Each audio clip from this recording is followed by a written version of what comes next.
Okay. Hello. I think we're live. All right. Hey, everyone.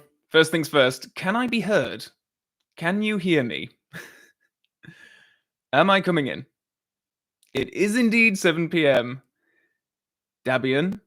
James Atkinson. Hello. Daniel. Hello. Scared Straight Productions. Hello. Average Skaters. Your mum says hi. She loved your Octopussy debate with David Zaritsky. Oh, that's lovely. Thank you. Tell her I say thank you. Oh, Paul. Hello, Paul. Hello, hello. Ben Cole! Ben Cole's here. Hello, Ben Cole. Always lovely to see your avatar pop up on these. Joseph, hello. Omar, hello. Christopher, Ryan, Garrett, Madeline. Right, well, hello, everyone. First things first, I'm going to pour myself a drink. And I'm going to have a vodka martini tonight. This is my first drink since New Year's Eve, believe it or not. So I have my cocktail shaker here. I have this was a gift from my sister for Christmas, some lovely Grey Goose vodka, which was timed really nicely because the bottle that she'd bought me from the previous year had literally just ran out. So putting that Christmas present to good use. And I, of course, have a martini. Right, so, oh, there it is, my measurer. All right, okay, we do 60 mils of vodka. I said that this was first things first. My real first thing first should have been to thank everyone for the kind words and comments and what have you for the ranking video that I put up last week. I was nervous as heck putting that up, but people were very nice and kind, so that's nice and reassuring. Thank you very much. Right, okay, let me get this poured. I haven't yet been tarred and feathered for putting the Living Daylights so low, but there's still time. The year is young. Oh, Liam, hello. I'm glad you enjoyed it, Liam. Thank you very much.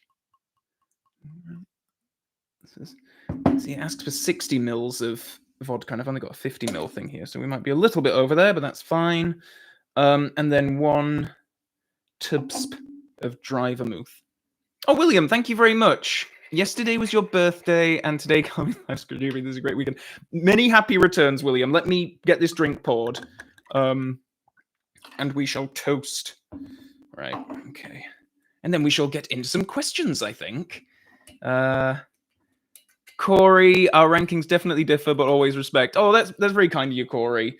Yeah, because I must say, I don't know if it's just because I've been on YouTube now for as many years as I have, but it's when you sort of end up seeing every possible combination of ranking, or you think you have, and then it's but it does just give you an oversight as to how opinion differs, I guess, in the fandom. I always find it quite funny when some of these comments aren't particularly nice. Some of them are very aggressive, but occasionally you get comments where it's from people who are like, "This is outrageous! How could you possibly justify this ranking?" And it goes on, and then they get to the end, and then they say, "Diamonds Are Forever is obviously the best one," and it's like, you're having a go at me as if my opinions are unpopular. But anyway, going to shake. And there we go. And here I have a martini glass with a bit of lemon peel, which I rimmed with lemon earlier on. So that should hopefully have a nice taste. All right, there we go. Oh, that is lovely. All right, okay. All right, William, happy birthday. Cheers, everyone. Happy Saturday. Oh, well, that goes down a little too easy. Very nice. Oh, James Atkinson, thank you so much. If you were asked to pitch Bond streaming shows, no restriction of settings, etc., what would they be? I know this sounds awful, but don't get me wrong, I have thought about this. Because I do work in animation. So, James Bond Jr. reboot, anyone? You might laugh and you might roll your eyes, but I think you can do something really good with that concept, and I would be more than willing to give it a try. Age it up a little bit. I think it should be young adult rather than kids. Like, I do think there needs to be some violence and a bit of, sex going on. Something not too dissimilar to what Alex Rider has done, actually. I think the Alex Rider series on Amazon's really good. Oh, James, when will you review Entrapment? Well, James, funnily enough, I just saw it out the corner of my eye because I had this earlier. Because that will be the next video. I actually watched this last night, and I typed up my review this morning. Plan on working on the video tomorrow, so it will be uploaded on here next weekend, a bit earlier for Patreon supporters. But yes, but, I'll leave that up there for now. Good. Oh, hello, Henry. Klaus Hergesheimer's here. Hello, Klaus. Omar, gratuitous sex, as Q said, and never say never again. Quite. Maybe not too gratuitous, but I think there needs to be a little... It was always interesting in James Bond Jr. when they would have episodes where they would give him some, girl to sort of lust over for the episode, and they could never quite do... They couldn't really do much with it. Oh, Armani Martinez, thank you very much. Is Pierce Brosnan at the same level as Toby Hayden in fandom, where they had polarizing films that many younger fans have grown up with, in fact, love or defend now? Same level as Toby Hayden. Is that... I don't know what that means. I'm sorry, Armani. Is Pierce Brosnan at the same level as Toby Hayden in fandom, where they had polarizing films that many younger fans have grown up with and, in fact, love or defend now?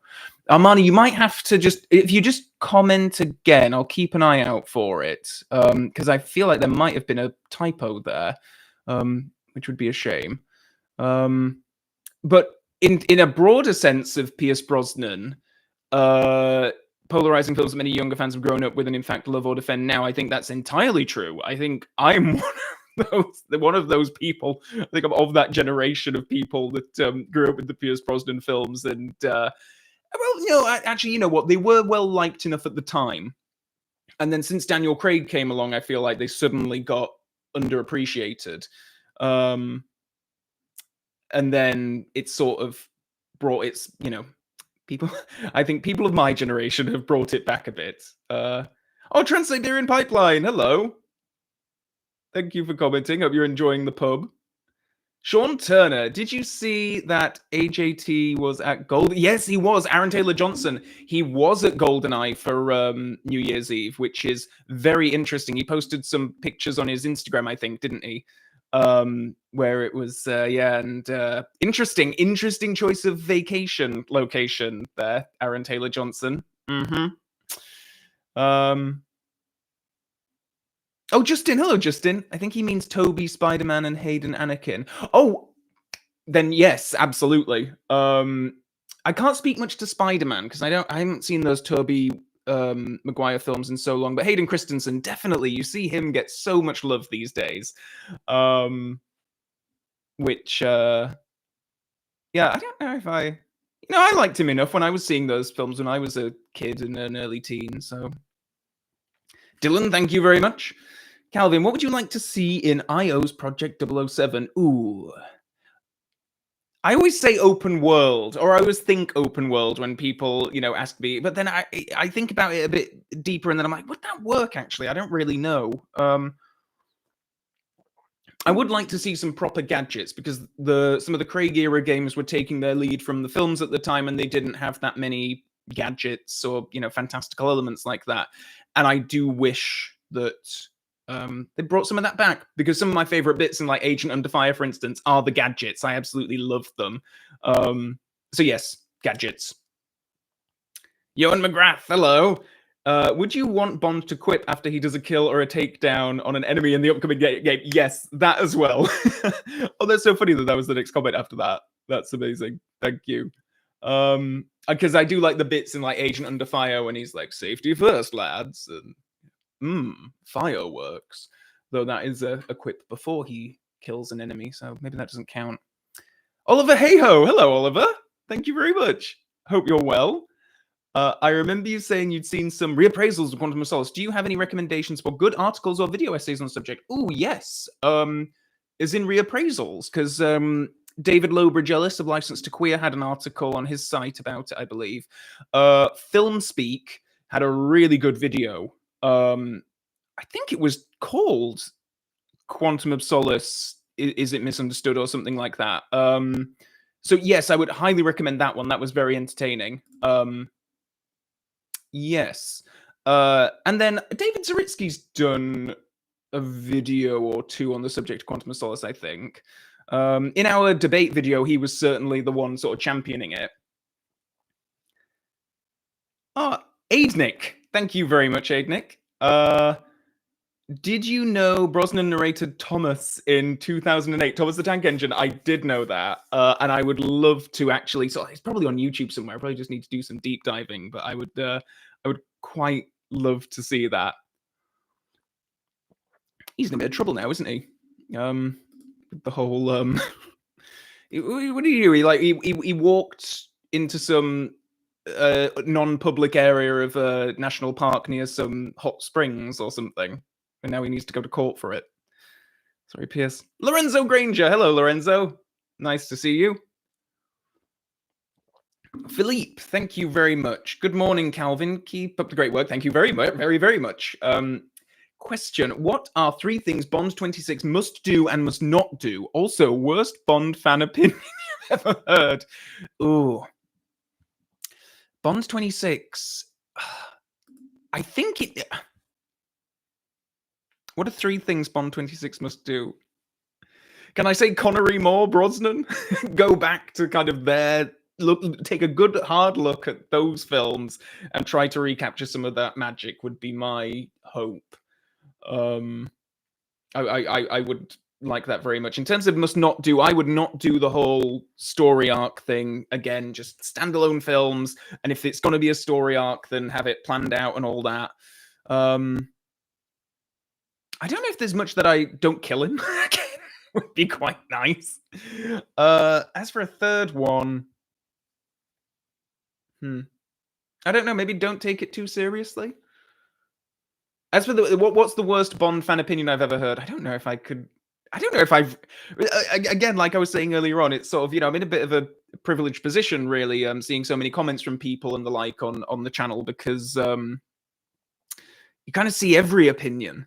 Like I say, no matter, even when they're really not particularly nice comments and they have a go at you, and then they'll follow it up with their opinion, which is sort of like, how the hell do you have that opinion? How can you have a go at me for liking Moonraker, but then champion, A View to a Kill as the best Bond film ever kind of thing, which is totally fine. I'm totally happy for people to do that. I really like A View to a Kill, but yeah, it's just funny. Dominic Smith, thank you very much. What do you think Judi Dench's character chemistry would have been like with the previous Bonds? Ooh, that is a good question. Connery's Bond wouldn't have had any of it, I don't think. I don't think he would have had much respect for her. Maybe the same for George. Moore's Bond, I think, would have enjoyed teasing her. I think we would have seen something similar to what his relationship with Lois Maxwell was like. Timothy Dalton, I think he would have been all right with her. I don't think he would have treated her or Robert Brown any differently, I'll say. Sean Turner. I'd love to see Callum Turner get a screen test. All right, I need to Google Callum Turner. Thank you very much, Sean. Oh, interesting. Okay. Who is this? Oh, I've definitely clicked on his link before. It's purple. Oh, slightly younger than me.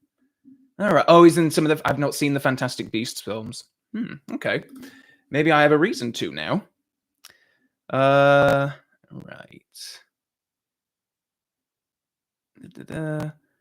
Sean again. Eon, I love you. Please give us a female henchwoman. Castor Fiber, thank you very much. Has anyone else noticed that you can replace Stromberg's monologues with Sebastian the Crabs Under the Sea and The Spy Who Loved Me still works? I can't help but think that every time I see that film. The Little Mermaid, that is. Just this Stromberg would really like this. Sketchbook HR, thank you very much. Would you ever want to see an AI-generated movie, like an alternate version of Diamonds with Lazenby and a darker tone? I'm not a fan of AI. So as much as I would be curious to see such a thing, if you know, as a fan, I could just type it in and then it'd be there, fine. But I wouldn't want them to release it as, you know, a thing that I have to pay for. Armani Martinez again, thank you very much. Christopher Nolan remake of Moonraker with Robert Pattinson, yay or nay? Oh, I would actually quite love that. I would genuinely quite love that. You know, maybe even take a bit more from the book. Send him into space still, but also take a bit from the Fleming book. Sterling Archer, thank you very much. Calvin, did you know USA Bond 50 was superior to the UK one because all of the films have their do the films really have their mono soundtracks in the USA Blu-rays? That's interesting. I'm gonna have to do some digging into this because I thought that all of the Blu-rays worldwide just had the 5.1 mixers, which were changed, weren't they? Because there's like some sound effects that were updated and stuff. I've been meaning to crack out my I think on the special edition DVDs here they had the original mono soundtracks. Oh, I'm gonna have to do some digging into that. Thank you very much for that, Sterling Arch, because I would love to have the original mono tracks on file. Mikey Sorrentino, hello, Mikey. What would you think of a historical drama series similar to The Crown about the making of the Bond films, going from Doctor No to Casino Royale 2006? I would love that. In fact, it's in my bag actually in the kitchen. I've been rereading the Robert Sellers Battle for Bond book, which is all about the legal disputes between Kevin McClory, Ian Fleming, Jack Whittingham, like all those people that sort of, you know, gave birth to Never Say Never Again, and you know, obviously Kevin McClory being credited as producer on Thunderball. I'm reading that, like I think I'm about halfway through it. I read it once. I think it must have been like 2009, 2010, something like that. But reading it again, it's fascinating. And I was reading it thinking, "Ooh, this is a drama." Like this, I wonder if it will ever get made, because I don't know if like certain estates could probably veto it. Probably could.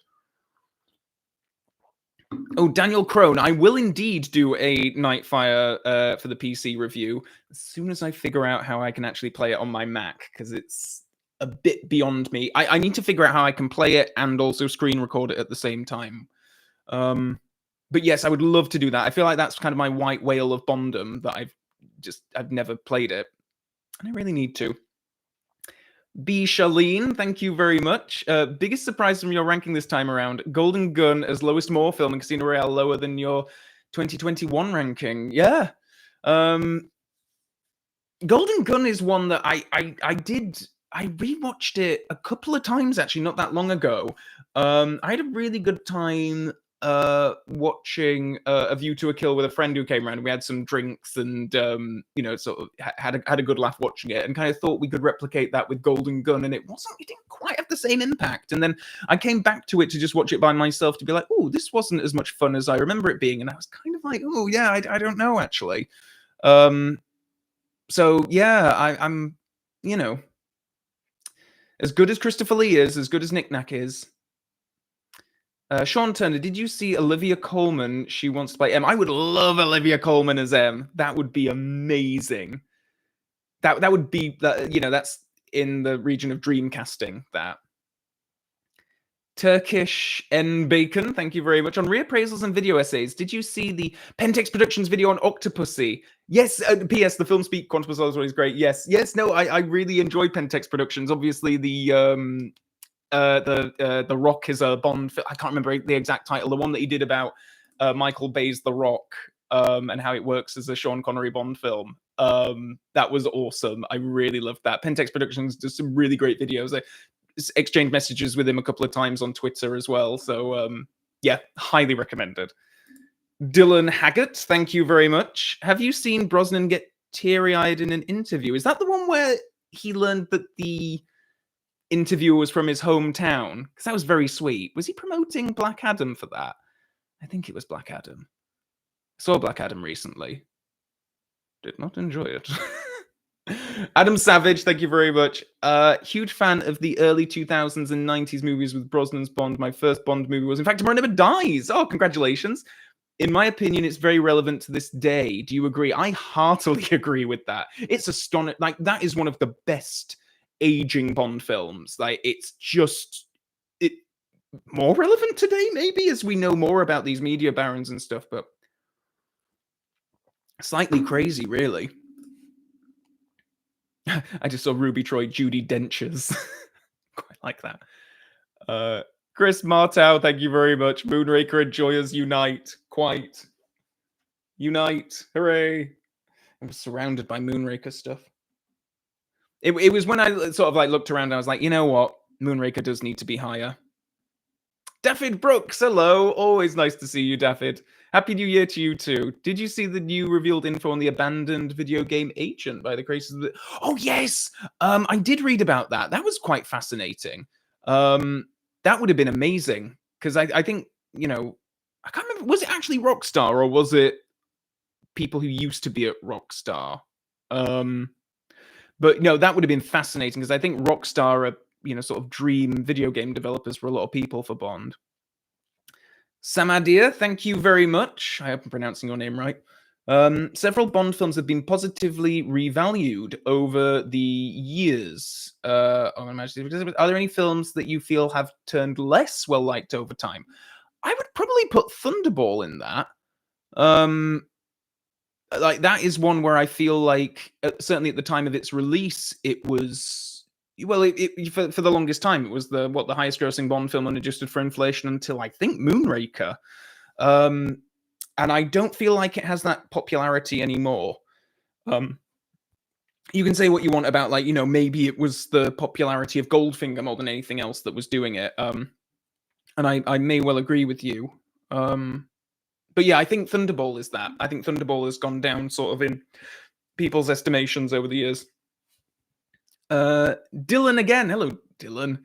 What movies would you have had repped in Legends? Ooh, that's a good one. Well, for Brosnan, it would have had to have been Dine of the Day because all of his other films got adapted. Craig, I think Skyfall was correct. Again, we've already had video games of Casino and... For Rogers era, I'm glad that they did Moonraker. I would love to see The Spy Who Loved Me represented in video game form someday. I think that would be really nice. Majesties for George, obviously. I agreed with License to Kill for Timothy. Though that whole sniper sequence, the start of The Living Daylights, I think would have adapted really nicely into a video game format. As for Sean, You Only Live Twice. I was really happy that Cypher 007 actually adapted Twine. Not Twine, Yolt. God.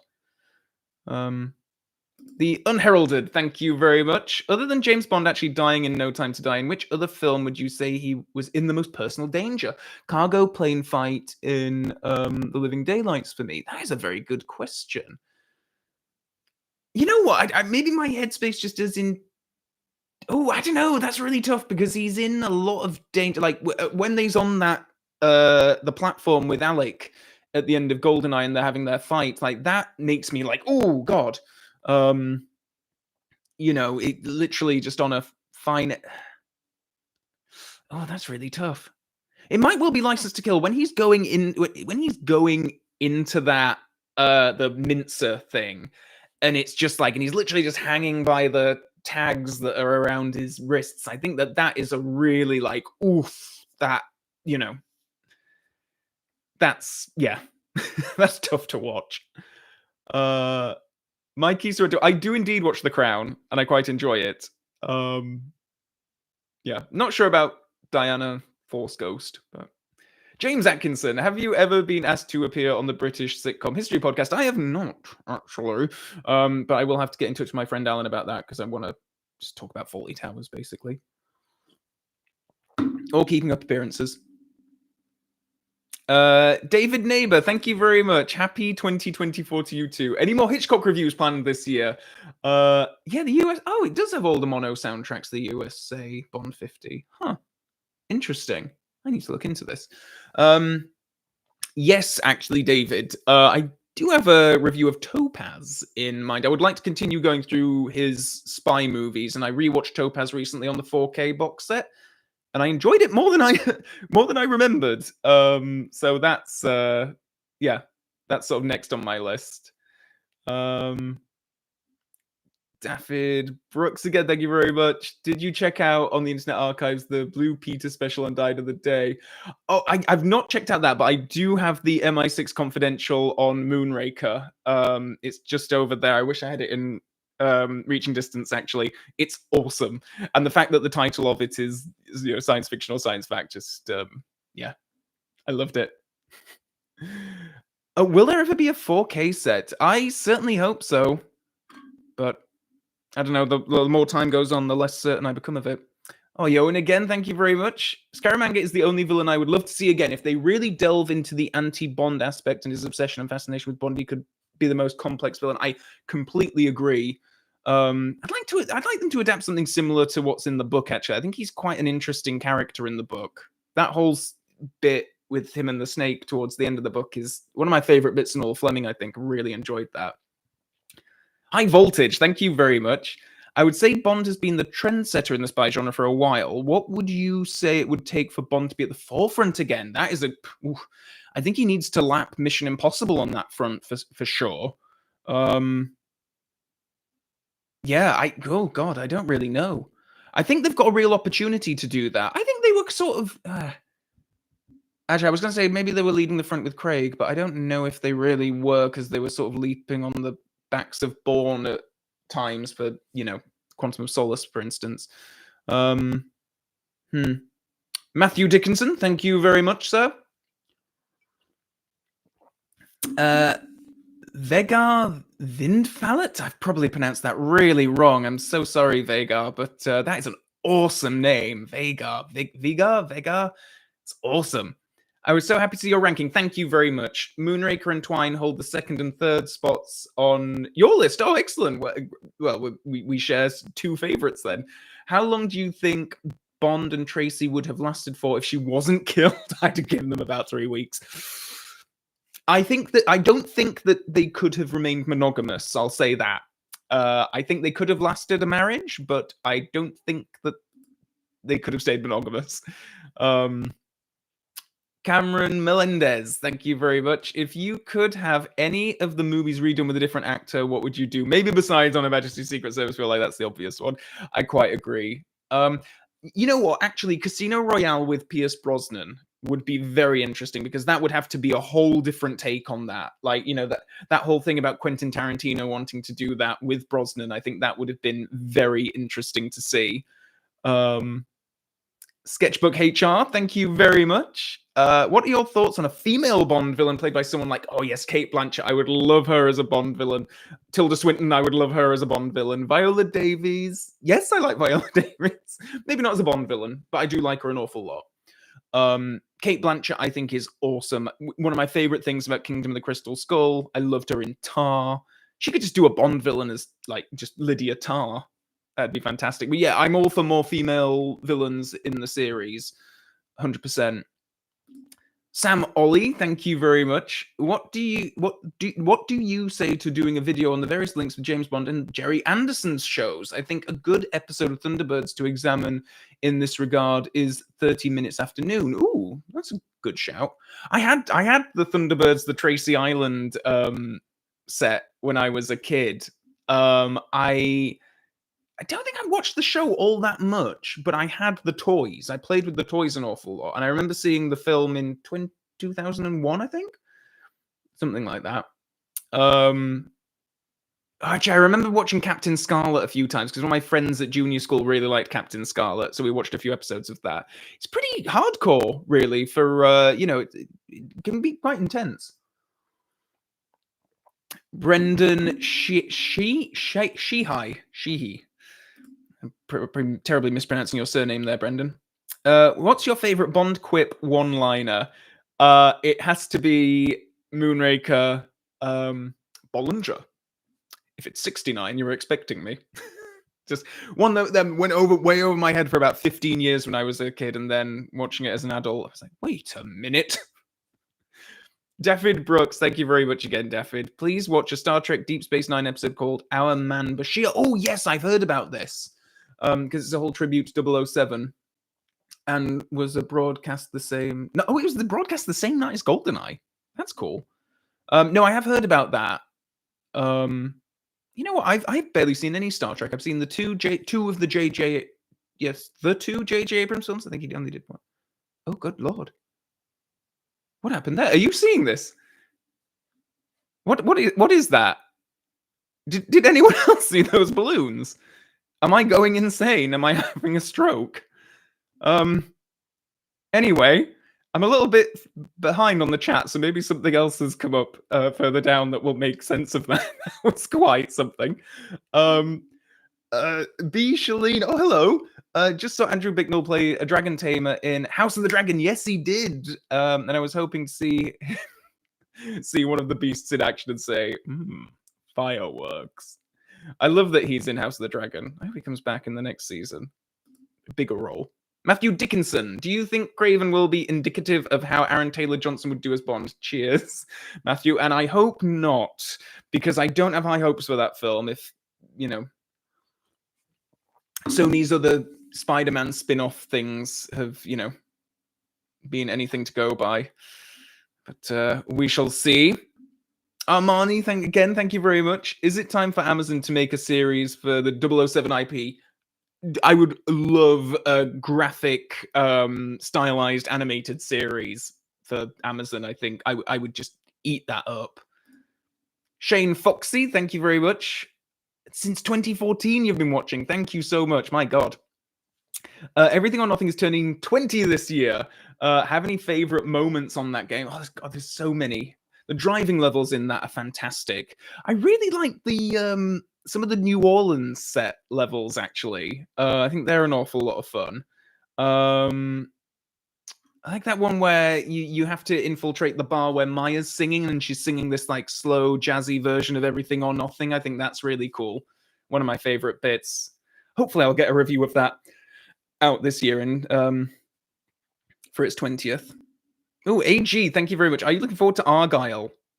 I'm curious about Argyle. I don't know if I'm looking forward to it, but I thought the trailer looked pretty interesting and quite stylish. So, Samadia, thank you very much. You and Alan Partridge have the same favorite Bond. Oh, and you're a Daltonite. Very good. Sean Turner, why has Eon avoided proper femme fatales? Well, I think that we have had them, but not for a little while. We certainly didn't have any in Craig. Miranda Frost, I guess, would be the last one that we had, I suppose. But I'm all for bringing them back. DC Flake, thank you very much. Opinions on bringing back dead actors with CGI? How angry would you be if they did that for the old Bonds? I'm kind of against that. I thought it was interesting in Rogue One when they brought Peter Cushing back. I don't know if I would ever want them to do it for any Bond actors, though. I certainly don't want to see a new Bond film starring Roger Moore. I don't know. The ethics of it rub up against me in not a good way. Omar, thank you very much. Should the children of Barbara and Mike take over? That is a good question, Omar. Bloody hell. How do you feel about hereditary monarchies? They certainly seem to be going that way with regards to what Greg Wilson was saying at the premiere for Road to a Million. It certainly sounds like they're positioning him as like the next one, which is interesting. We'll see. He's sort of, you know, it's tough because it's kind of like the Eon, that Bond is this family-run venture. And then at the same time, I think it gives it a personality that it wouldn't have if just a company owned the whole thing, I should say. Melanie, thank you very much. Is there a musician, past or present, that you wish could do a theme song? I wish Lana Del Rey could have or would have done one. Oh, thank you, Melanie. That's very kind. Lady Gaga, 100% is top of my list. Muse is number 2 of my most desired Bond theme song artists. Lana Del Rey, I think, would be really good as well. I really loved her. She did Once Upon a Dream for Maleficent, a cover of that, which I thought was really nice. Grant Lester, thank you very much, Grant. If Eon was to write a 5-film arc for the next Bond actor, which in my opinion is the ideal strategy moving forward, what would you like to see story-wise? This is the tough thing, because they've already kind of, like, they've done a lot of but I don't know if we want Felix Blofeld Spectre back in the next era, because they've already done all of that with Craig to an extent. So I think it would have to be something very original. Maybe, I don't know. I suppose, like, returning villains, some kind of villainous organization. I don't know if they'd want to do Spectre again. But yeah, it would be interesting. I don't know. Braden Pace, thank you very much. That's a very good avatar, Braden. Despite all Bond movies having a different flavor to them, do you feel like GoldenEye has a very distinct feel to it than other Bond films? I think it does. And I think a part of that is down to the music and also just how it's shot. There's a certain, it has a look to it that's so different from the other ones. And I don't know if it's because it was released in that slightly awkward moment in between CG and practical effects. So some of the stuff looks kind of, I don't know, like Tomorrow Never Dies is a bit more polished, but I kind of like GoldenEye's look. And I think the music is a very big part of that as well. Rubber, thank you very much. Rhubar. Thoughts on Roger being the Bond of chaos? He destroys more public spaces and ruins people's lives, everyday lives, more than any other Bond. You know what? I've never thought about that. I think someone did a thing where they looked at all of the kills that all of the Bonds do, and I think that Brosnan was the Bond that had the most kills and ammo-fired explosions and all that kind of stuff. Roger's probably a close second. Oh God, I'm spilling vodka on my desk. Right, there we go.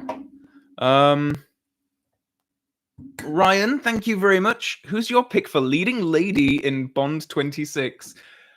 I don't think this will happen, and it's just the first name that came to mind. I think because I was listening to a podcast about Mission Impossible earlier on, but I do quite like Vanessa Kirby these days. I think she'd be. I think she's a really good actress. Again, harkening back, the Crown's come up a couple of times this live stream. So yes, I think Vanessa Kirby would be pretty cool.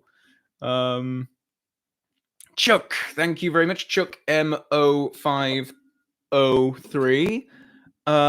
Thank you. Sorry, not the thing. Given that you are an Alfred Hitchcock fan, how do you feel about Psycho 2? Also love the debates with David. When can we expect to see the next episode? Cheers. Okay, just one sec. I love Psycho 2. I think it's I love it almost as much as I love the original Psycho, to be perfectly honest.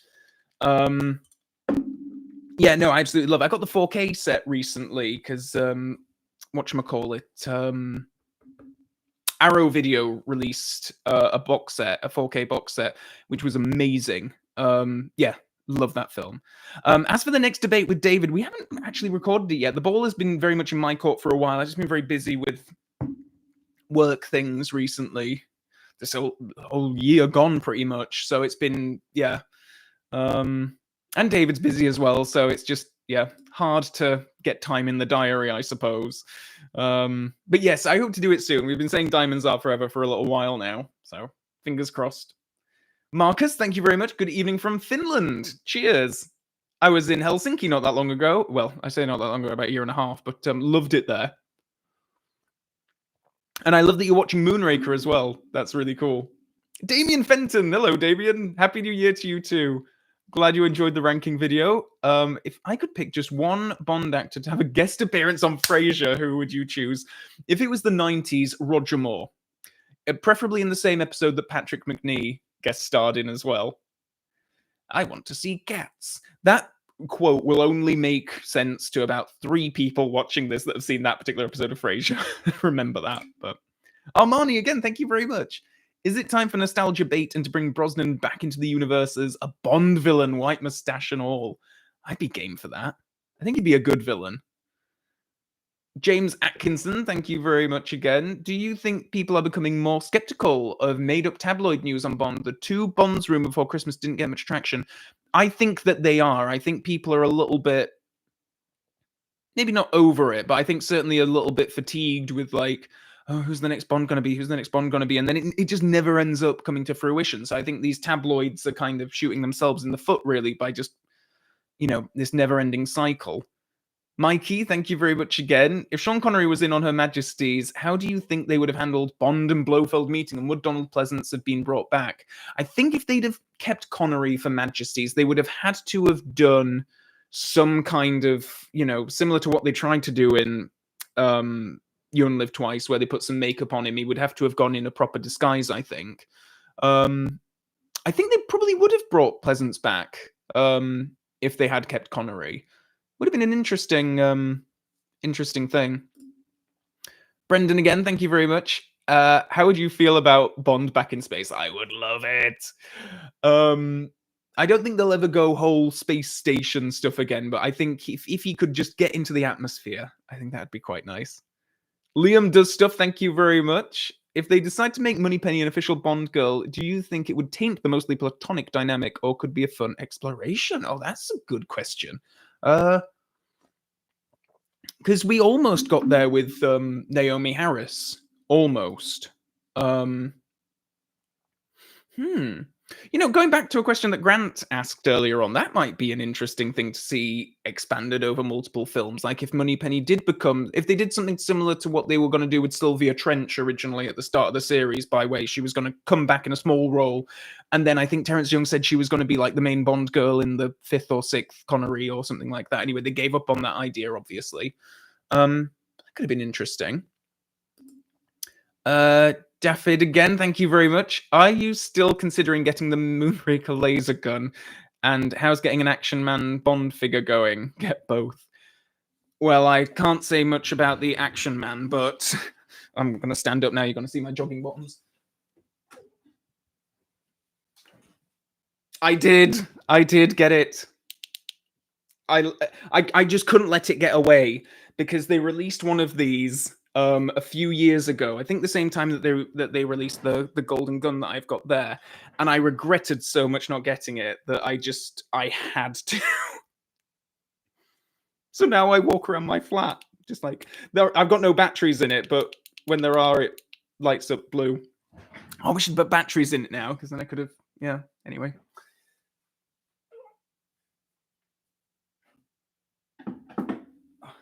It's a heavy bloody thing, is that?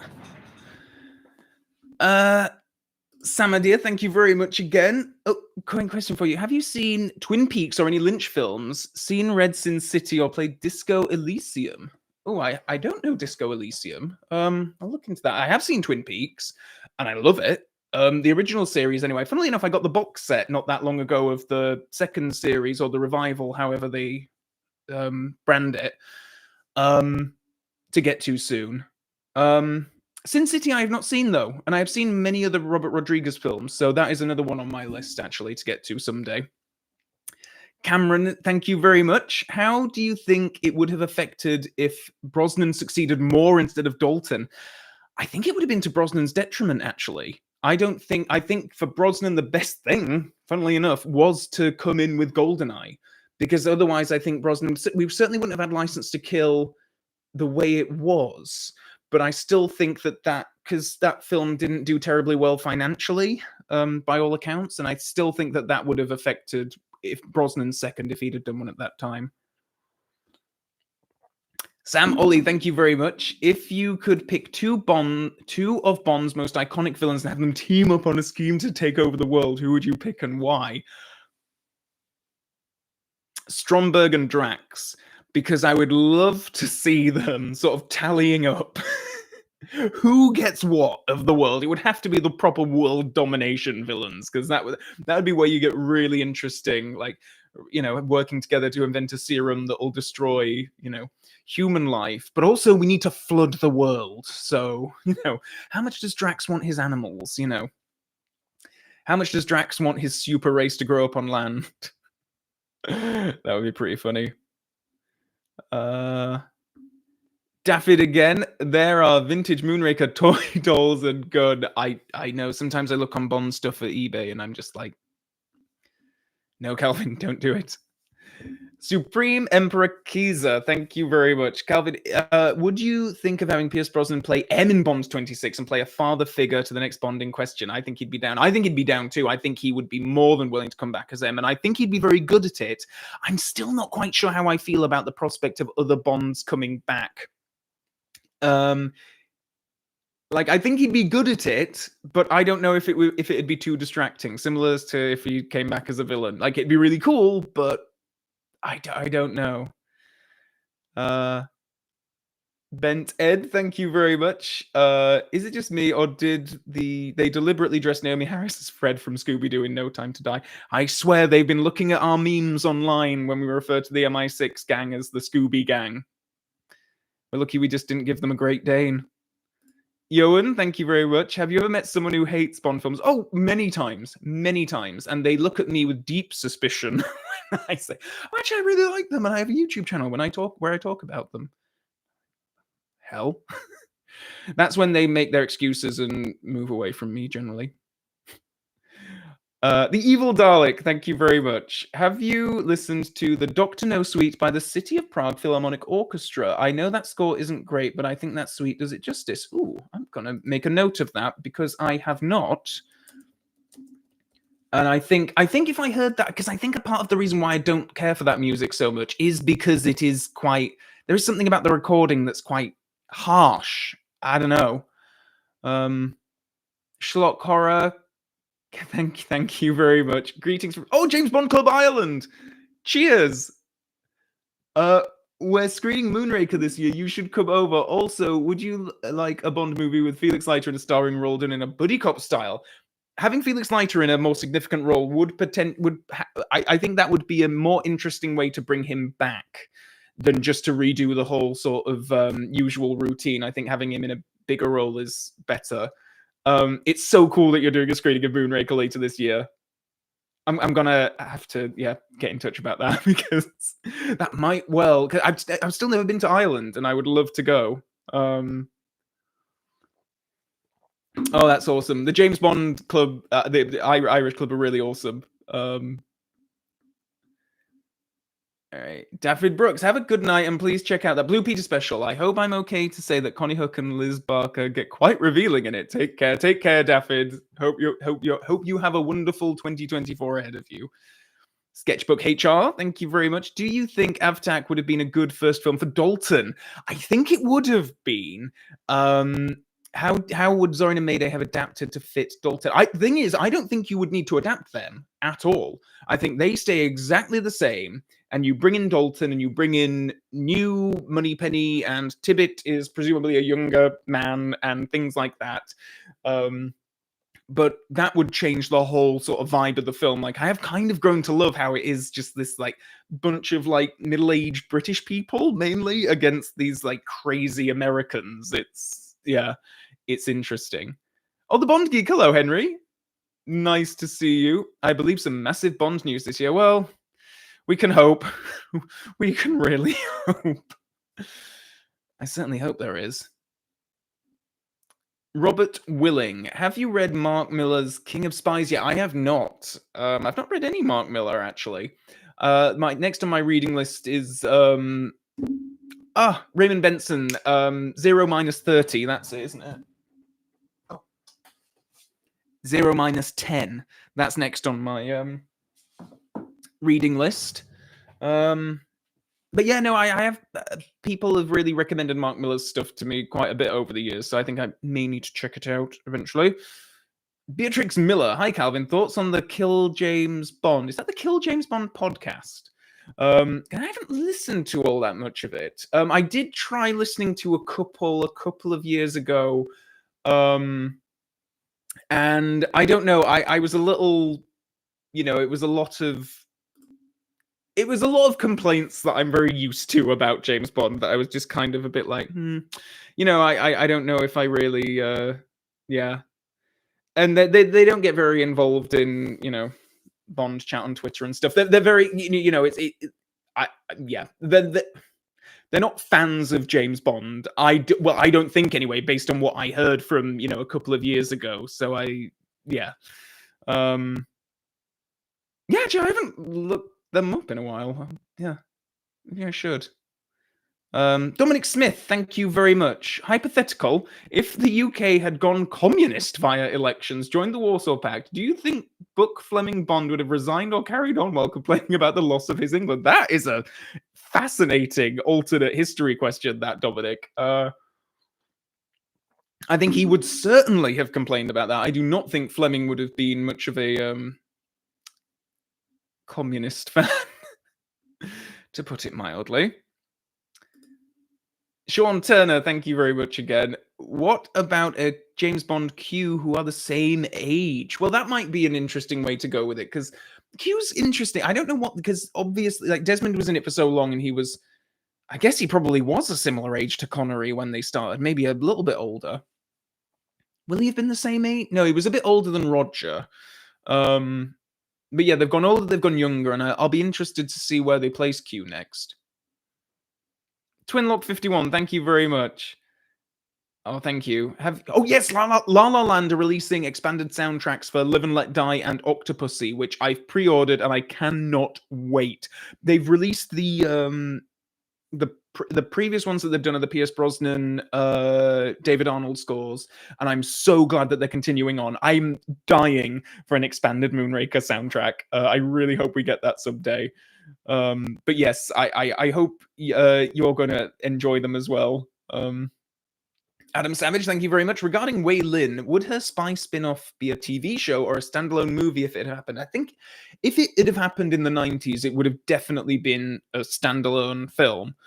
If it were to happen now, maybe a TV show, like if they were to do a Nomi TV show. If they were to do a spin-off with Nomi, I think it would be a TV show. I don't think that they will, but if they did. Melanie, thank you very much. What do you think about Selena Gomez as a Bond girl? I really like Selena Gomez. I'm a big Only Murders in the Building fan. She would be interesting, actually. When was the last time we had an American Bond girl? Will have been Halle Berry, I suppose, won't it? Oh, and then Denise Richards prior to that. I think the thing is, Pierce Brosnan's era is very Americanized, isn't it? But no, I really like Selena Gomez. I think she'd be pretty, and she's a voice of a generation that I think they would want to get interested in Bond. So in terms of casting, maybe not a bad shout. Varsity Reviews, when not talking about Bond, what do you like to do? I feel like Vargas. What do you do, Vargas? I'm a big movie geek more than anything else. So like, people are often a little bit surprised about this, but it's like, I don't, I don't even think a Bond film would be my favorite film of all time. GoldenEye would be in my top 5 films of all time, but I'm a big Alfred Hitchcock fan. Charlie Chaplin, Laurel and Hardy, John Carpenter, the Alien series I love. I'm a big movie geek more than anything else. And I'm a Nintendo fan as well, so I like playing. A lot of my games are just sitting down, screen-based, which is, I'm very jealous of people who like physical activity and going to the gym, because that would be, A Sketchbook HR, thank you very much. Michelle Yeoh as a main Bond villain. Oh, I would love that, actually. That would be really cool. She'd be awesome as well. Damien Fenton, you're also in Ireland. You definitely need to visit for the Moonraker screen. All right, I'm going to get in touch with the club about this, because that sounds excellent.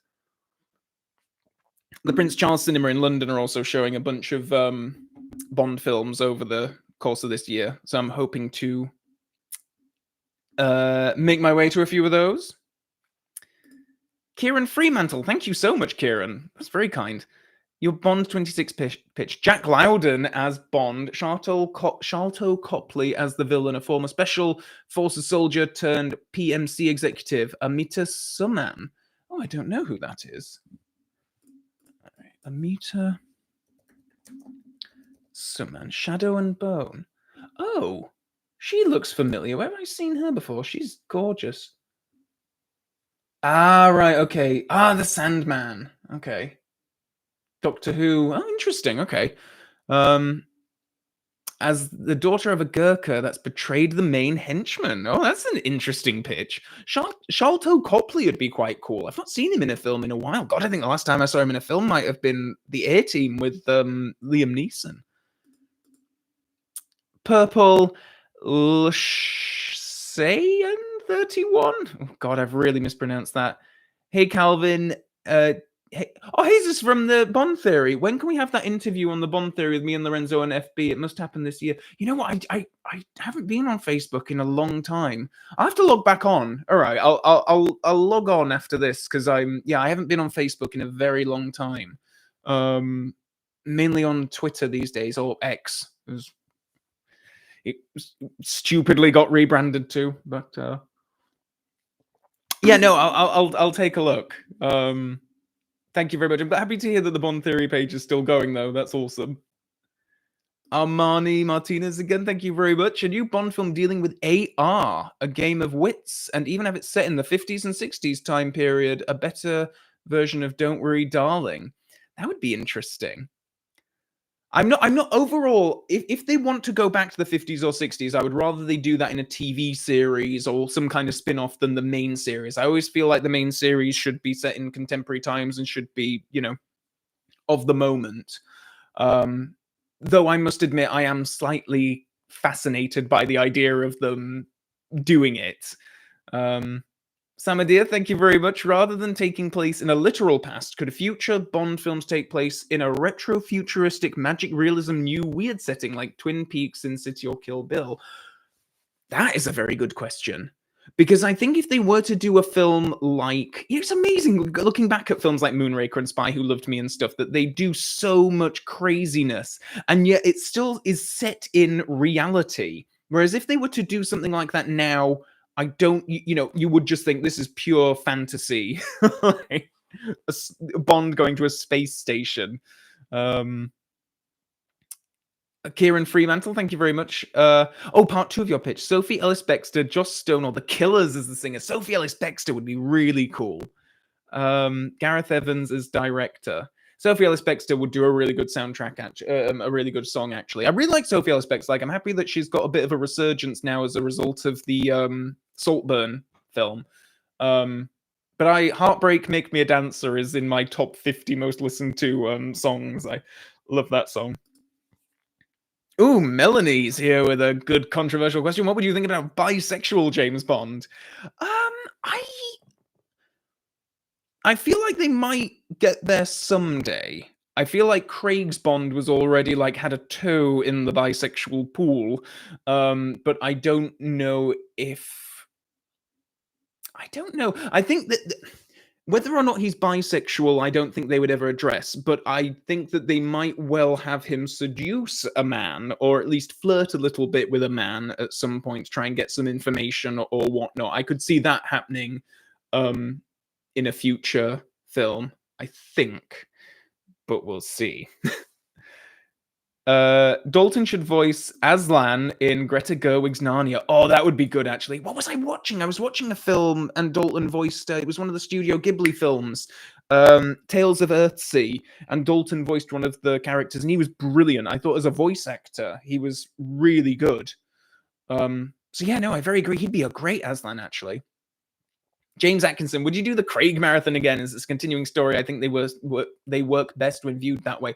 I would love to do a whole day of all of the films. Yeah, I'll make that happen someday. The Evil Dalek, John Williams, despite rumors of him retiring after Indiana Jones, said he'd like to compose for Bond in the future. Thoughts? I mean, I would love it.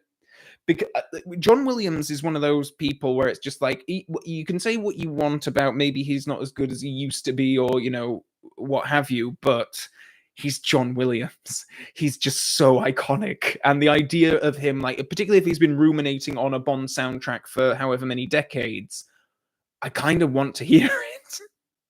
So I think that'd be awesome. Tim O.B., thank you very much. Hey Cal, as convoluted and strange as it sounds, I've been thinking of doing a marathon in book order, then non-book titles, just to see how that works. What do you think of it? Would you possibly try it? Who was I talking to not that long ago who did exactly that? I can't remember now, but yes, that is an experiment that I would like to try someday, to watch the films in the order in which they're, the books. So you go Casino Royale, Live and Let Die, Moonraker, Diamonds Are Forever, From Which We Love, Dr. No, Goldfinger, and so on. I think that'd be a very interesting way of looking at it. and seeing if there are, obviously they were adapted out of order, but seeing if there are like tangents, threads, if it works in a weird way. I think, yeah, I think that would be very interesting. Dominic Smith.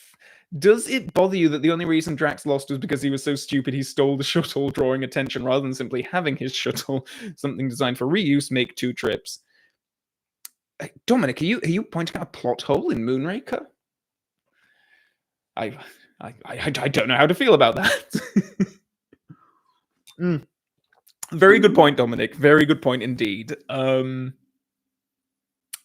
bother me particularly, I must say. But yeah, that Drax, he's just, he's very fuel conscious. Yeah. It's like you don't want to make the return journey and then do it again. Oh, lost my place. Spaceport. Any Bond crossover that would work? Bond versus Alien, maybe not, but another. Well, I think Bond versus another kind of spy. So Jason Bourne, Ethan Hunt. I don't think that will ever happen, but it is kind of fun to think of what that would look like. What spy shows do Amazon own now? Spy series, because that could potentially. But then all these movie studios collaborate with each other quite a bit these days, so I don't know if maybe it's not completely beyond the realm of possibility.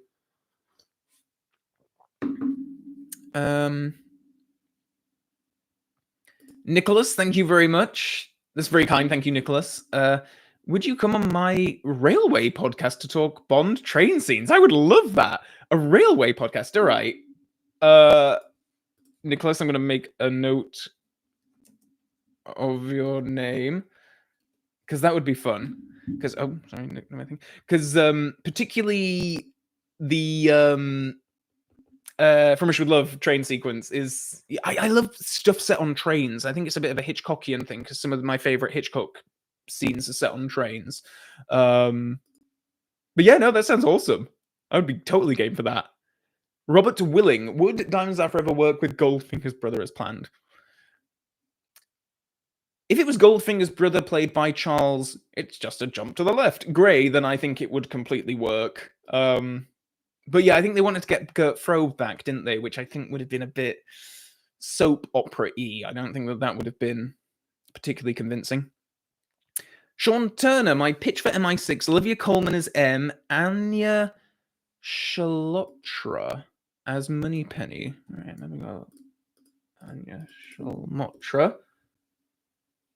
Oh, she's gorgeous. Is she in? Oh, The Witcher, right? The ABC Murders. Oh, right, yeah, The Witcher. As Moneypenny, Himish Patel as Q, and no Bill Tanner, just to give more time to the others. Poor old Rory Kinnear can't get a break, can he? But I kind of agree. Like, I feel like maybe we don't need Bill Tanner back in the next era, but we'll see. Thoughts on Experience of Love? I used to sleep to it. And I think that is its best use, to send people to sleep. Thank you very much, Braden. I'm not a fan of Experience of Love. I'm normally very quick to turn GoldenEye off before that first lyric comes in. Ooh, Schlock Horror, an excellent question here. Top 3 John Carpenter films. Christine is probably at the top. I really love Christine. Halloween is up there. You know what? Let me just double check on my Letterboxd, like what I've rated, because I feel like I'm missing one that I really loved that I saw recently. One sec, let me have a look. Oh, They Live. They Live. I loved They Live. I saw it for the first time. Oh no, wait, but Christ, there's The Thing. Ah, damn it. And I actually love Assault on Precinct 13 as well. All right, I'm gonna go with The Thing. The Thing, Christine, and They Live. Those would be my top 3. I probably spent way too much time answering that. Oh, Samadia, thank you very much. Ooh, sorry, I've lost your question, Samadia. Where is it? there we are. Idea for a video: top 10 coldest Bond moments. Number 1 would be his killing of Sandor after getting information. That's a good shout, actually, because I've been thinking about top 10 Bond kills, which would be a good thing to look at, I think. Damien Fenton, thank you very much. Fantasy Amazon project would be an animated Bond series with Dalton returning as the voice of Bond. That would be good. Again, like I was saying about, Dalton's voice earlier on that Tales of Earthsea, the anime that he did the English dub on. Yeah, no, I could totally see that. I actually really like that. Dalton's got such a great voice. Oh, Michael Diaz, have you ever thought about making a gaming review channel? Your content kind of sounds like Normal Boots channel. All right, gonna look up Normal Boots because I don't know if I. Also, what do you think of the SKA band Madness? Madness, as in like baggy trousers madness. I don't know if I. Oh wow, okay, Normal Boots doesn't. Oh, an influence. Oh, it's a collective. Oh, that's interesting. Okay, I'm gonna be looking into that. Oh, I just. Cameron Melendez, thank you very much. Who? Oh my god, this is a brilliant question. Who would you cast for a JW Pepper reboot? That is a very good question. Ooh, I don't know. Oh god, it's really bad that my mind went to Seth Rogen because I don't want Seth Rogen in a Bond film. But it's weird that my mind went there. I don't want Sheriff JW Pepper to be a stoner guy. Who's a sort of a has a good crass voice. There's no one coming to mind. You've broken me with that, Cameron. The idea of a JW Pepper reboot is too exciting for my brain to comprehend. Oh, the Daily Jaws. Hello, the Daily Jaws. Which Bond has the best shark sequence? Never Say Never Again is decent. Never Say Never Again is. I'm not a big fan of that film, but those shark sequences are pretty. I want to say impressive, but they listening to the audio commentary where the director was not particularly, they weren't particularly kind to the animals in that film. But it has to be License to Kill for me. I'm pretty sure they probably didn't use a real shark for it, but the power of it, Felix Leiter being like lowered into the thing, is just I think it's a really good sequence.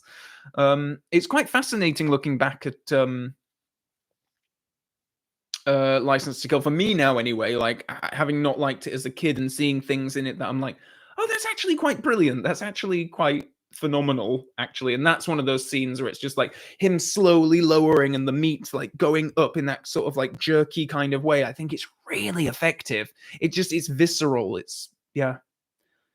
Oh, Robert Willing, thank you very much. Love to have you on my show and talk Bond comics. That would give me a great reason to talk about Bond comics, as I have a few. They're tucked away back there, but no. But yes, no, I would love that actually, Robert. Let me make a note. If you want to send me a message on Twitter, probably the better place to find me. But yeah, because I read Varga years ago now, and I would like an excuse to read more. Oh, Chuck, thank you very much again. Have you ever thought of doing watch-along commentaries for the Bond films or any other films for that matter? That would be interesting, actually. I don't think I could do on James Bond and Friends. Actually, the James Bond and Friends podcast, we did a series throughout COVID where we did watch-alongs, where there was a group of us watching, and that was so much fun. Like that got me through COVID, like in quite a serious like way. Like we would record every Friday night for a series of weeks, and it was just, I love doing that. So head over to that podcast, the James Bond and Friends podcast. I think I'm on every one of those. I think you might have to go back to 2020. God, that's 4 years ago now. Bloody hell. But yeah, that was an awful lot of fun. Sorry. I almost choked on that because I saw Sketchbook HR suggest Melissa McCarthy as Sheriff Pepper. Oh, that's perfect. That is perfect casting. Oh my god, I'm tearing up at that. Bloody hell.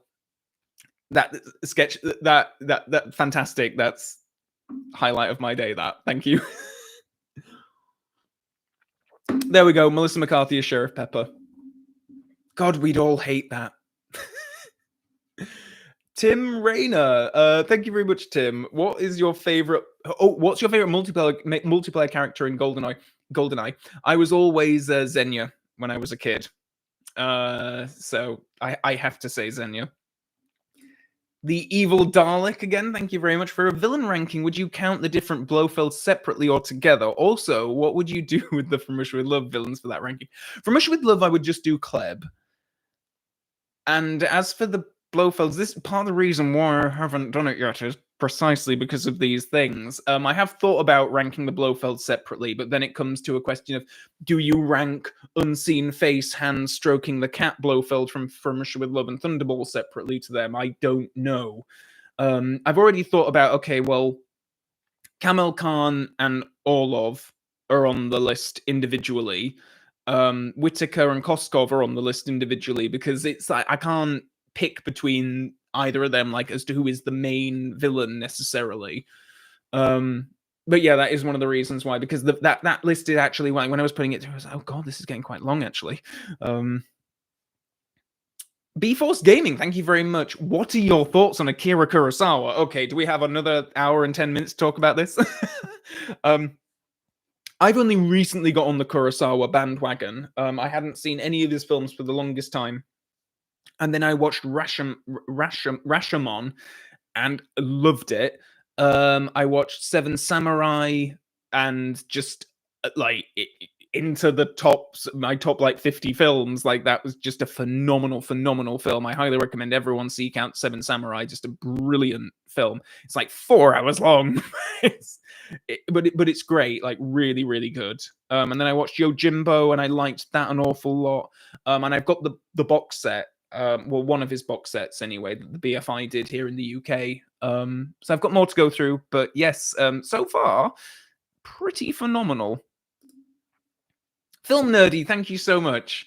Hey, Calvin, favorite foreign films, not UK, US? Oh, well, Seven Samurai, you timed that perfectly. But if I had to say my favorite foreign film, not UK, US generated, Another Round, which has Mads Mikkelsen in it, which I've seen, I think about 3 times now, and I only saw it for the first time either last year or the year previous. I absolutely adore that film, Another Round. It's Mads Mikkelsen is a high school teacher, and him and his friends, they're all kind of middle-aged blokes, and they're all a little bit, depressive and whatever, and then they have a conversation where they feel like they want to test a theory that is, you are at your peak self after you've had, I can't remember exactly the however many units of alcohol it is, but it's sort of the equivalent of a glass and a half of wine. And they all decide that they're going to try and maintain that level of alcohol throughout their daily lives. And the fallout from that, the fallout and the joy from that. But yeah, Another Round I absolutely adore. Sean Turner again, thank you very much. I once tried to write a Sean Connery version of Casino Royale. Now, that would be interesting. Oh, that would be very interesting if they'd have... I can't imagine if they'd have started with Casino Royale rather than Dr. No. Misery Cord 11, greetings. Greetings to you. Gaza Media, hi Calvin, do you like monster movies? I have recently started. I got the Criterion Collection Godzilla set. It was on offer on Amazon in November, and I got that, and I've watched just the first 2 so far. So ask me that again in a year's time, and I might give you a very different answer. Love that first Godzilla movie, though. Absolutely brilliant. Right, I'm going to crack into my Pepsi Max now. Sama Dear, thank you very much again. If Never Say Never Again was considered a really good film that received a lot more love, do you think there could have been a way to integrate it into the Eon series? I probably would have been championing that, but as it stands, purely because I personally don't like it very much, I always like to think that it stands aside. I still remember watching it when I was a kid, not quite knowing the whole sort of thing of it. It was probably actually up until, because when I was getting into Bond in between The World's Not Enough and Die Another Day, I think Never Say Never Again will probably have been the final Bond film that I saw in that period. And I remember being very confused by it because I didn't like Thunderball all that much. I didn't rewatch Thunderball all that much, but just having sort of moments of like, wait a minute, isn't that a Thunderball thing? Dominic Smith, thank you very much. Have you thought about getting a P.O. box so your fans can send you obscure Bond merchandise for you to do unboxing vids? I mean, I hadn't considered that, but now I kind of love the idea. As long as no one's going to send me anthrax, maybe I should look into that. Actually, that's a good idea, Dominic. Thank you for that. Thoroughly, Paul, any thoughts on the Smirsh Pod podcasts? I absolutely love Smirsh Pod. Oh my god, John Rain is. I love that podcast so much. Yeah, that my how I listen to podcasts. I'm a very terrible listener because I tend to get into a groove with a podcast and then for like a month or so, I'll listen to nothing but that one podcast. So I haven't kept up with Smirsh Pod over the last couple of months. In the previous summer, I was listening to it pretty much nonstop on my commute and whatnot. And John Rain just has some hilarious takes on. He did one with I think it was with Dan Thomas from a few years ago, where they talked about A View to a Kill, which had me in hysterics. It's just so funny. I liked what he talked about Roger Moore and Patrick McNee in their jogging gear when they go to investigate Zorin's the secret lab under his stables, and looking like two dads who'd gone to pick up their daughters from the disco. Thought, oh, brilliant. Yes, Smirsh Pod, love it. Mikey, Lady Gaga is Mayday. That would be amazing. She can do the theme tune as well. She can act in it and do the theme tune. Donegal Mapping, thank you very much. I hope to visit Ireland sometime soon. Sam Ollie, what's your favorite animated movie? You can pick a 2D favorite and a 3D favorite. Oh, all right. Oh, actually, that's quite difficult. Because probably my favorite animated movie ever made is The Nightmare Before Christmas, which is stop motion, obviously. So I guess that counts as 3D. But I'm gonna put that as another. So that's my favorite of all time. But for 3D, I'm gonna actually say Ratatouille. It sounds silly saying it, but I love that film, and genuinely, it moves me so much. I think it's a wonderful film. Up as well. That's another one that I really adore. In terms of 2D, terribly boring of me to stick with Disney choices here, but Beauty and the Beast, Sleeping Beauty, 101 Dalmatians. I'm a big classic Disney geek, so yeah, a lot of those films. I really like Ralph Bakshi's Lord of the Rings, actually. That's a really cool film. I'm just trying to think of non-Disney ones. Timo B, if you've seen Superman 2, the actor who plays Pepper is a sheriff in that as well. What I wouldn't give for him to come out of the car and say to Stamp Sword, what are you, some kind of doomsday machine, boy? Funnily enough, I watched the Christopher Reeve Superman films for the first time. Well, I'd seen his first one before, but the sequels, I bought the box set. It was on offer, the Blu-ray set. It was all of them for £10 or something. So I was like, oh, this is a good opportunity. It didn't have all the alternate cuts. It's the very basic, just like the theatrical versions. But yes, I've been considering doing a video about Sheriff Pepper's role in that. Or Clifton James's role in that, I should say. Because, yeah, it's fascinating that he is essentially the same character.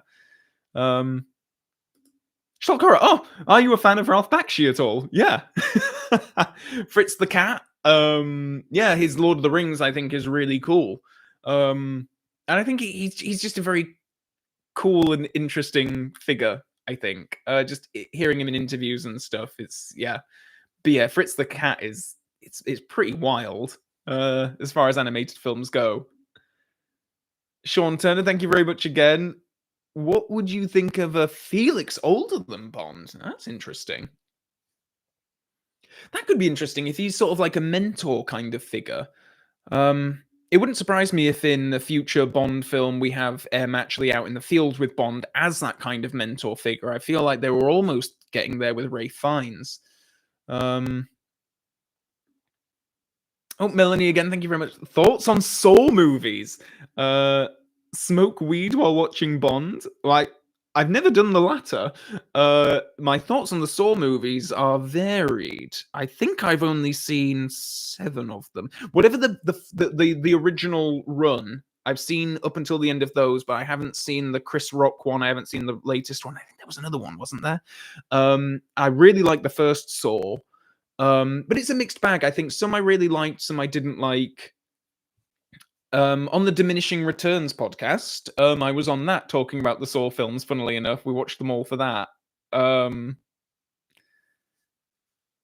Samadir again, thank you very much. Final question, ignoring the moral implications. If you could be a Bond villain, who would you be? I'd like to be either Goldfinger or Brad Whitaker. That's an interesting one. It would have to be one of the villains with a really cool base, so possibly Stromberg, because he eats very well and he has a really cool base. Like that banquet table that he had's phenomenal. You want to see Roger get to the chef of Atlantis, like wherever the kitchen is in Atlantis. It must be pretty fantastic. He's always eating a lot, Stromberg. Never really given that much thought before, but yeah. Oh, Dominic Smith, thank you very much. Do you think a comedy fast film could work where all of Bond's jilted lovers team up to hunt him down to force him to pick and marry one of them? I think that would work brilliantly. There must have been something that has done so. Like, was there an episode of Archer where they did that? That feels like, or a Saturday Night Live skit. That feels like that needs to have been done at some point. Oh, Tom Kent Williams, thank you very much. Very kind. Oh, it says message retracted. Did anyone figure out what those balloons were earlier on? Did anyone see them? There were balloons coming up behind and, in front of the screen and everything. I'm not quite sure why. I don't know if anyone saw that. Phil Hopley, do you want Stromberg's webbed fingers as well? It would be very useful for swimming, I imagine. Oh, Chris Bell, what's the biggest Bond plot hole that annoys you? Ooh. Biggest Bond plot hole that annoys me? Oh, that's a good one. I'm thinking it's probably something from Spectre. Or No Time to Die. But the problem with No Time to Die, I feel, is that it might not necessarily be a plot hole. It might just be a very unconvincing plot contrivance, but they technically make it work. So, like the nanobots, for instance, like the idea that, oh no, you can never get rid of them. Once you've got them, that's just it. It's kind of like, well, okay, just because you've said it doesn't necessarily mean I have to accept it, because there are some things. It's like with No Time to Die, the whole thing of like why Bond has to die there because, there's the buyer ships coming and all that kind of stuff. It's like, well, if we're at that level of screenwriting, you could just say something as ridiculous as, Bond, you can't leave because there's a flock of migrating albatross that are about to land on the island, and if they land, they'll pick up the nanobots and fly them all around the world and stuff. And it's like, all right, at what point do you just say, that doesn't pass the smell test, I'm afraid. Oh, Sketchbook HR, thank you very much. Do you think Bond Della Felix ever hooked up, or maybe she was a fling of Bonds that he passed off to Felix? The balloons from the peace sign. Oh, that's cool. Was that from you then, Sketchbook HR? Thank you very much for that. That gave me a fright, those balloons. I never had that before on a live stream. Well, funnily enough, you should say that about Della, because if you read the novelization, Bond and Della are certainly a lot more flirty in that, and someone can correct me if I'm wrong here. Ben Cole is if you're still here, Ben Cole is really good with the details of the John Gardner books. I seem to remember it's very heavily implied, if not outright stated in that novelization, that Bond and Della did just like, they were together, or they had sex or something like previous. Um, in the film, it's less explicit. In the novelization, I seem to remember there being details in there that were kind of like, oh, this is interesting. Oh, Neo Hermit, thank you very much. I like your channel. Have you ever watched any of the OSS 117 movies like Cairo Nest of Spies? There are several of them and are loving parodies. I haven't. People have recommended them to me before because I know the guy from The Artist was in some of the recent ones, wasn't he? And I do need to get around to them at some point. I've heard very good things about them. Probably view them sometime. Gamer Guy 437. If you got the part of 007, what would your Bond be like? Mine would probably be a mix of Roger Moore and Pierce Brosnan. I have a feeling mine would be the same. Possibly more in the Roger Moore category, but yeah. All right, yeah, thank you, Bicheline. Jean Dujardin? Dujardin? I'm not very good with French, alas. Oh, the Jedi of Racing. When will you do a review for The World Is Not Enough? It'll be a couple of months, I think. Just because the longer they get, the more time they take. So I think that I might end up doing I might end up having a few more weeks off, so to speak, this year, because I've mainly maintained a sort of every week kind of thing, but in a bit of a dry spell when there's less news to talk about or whatnot, it.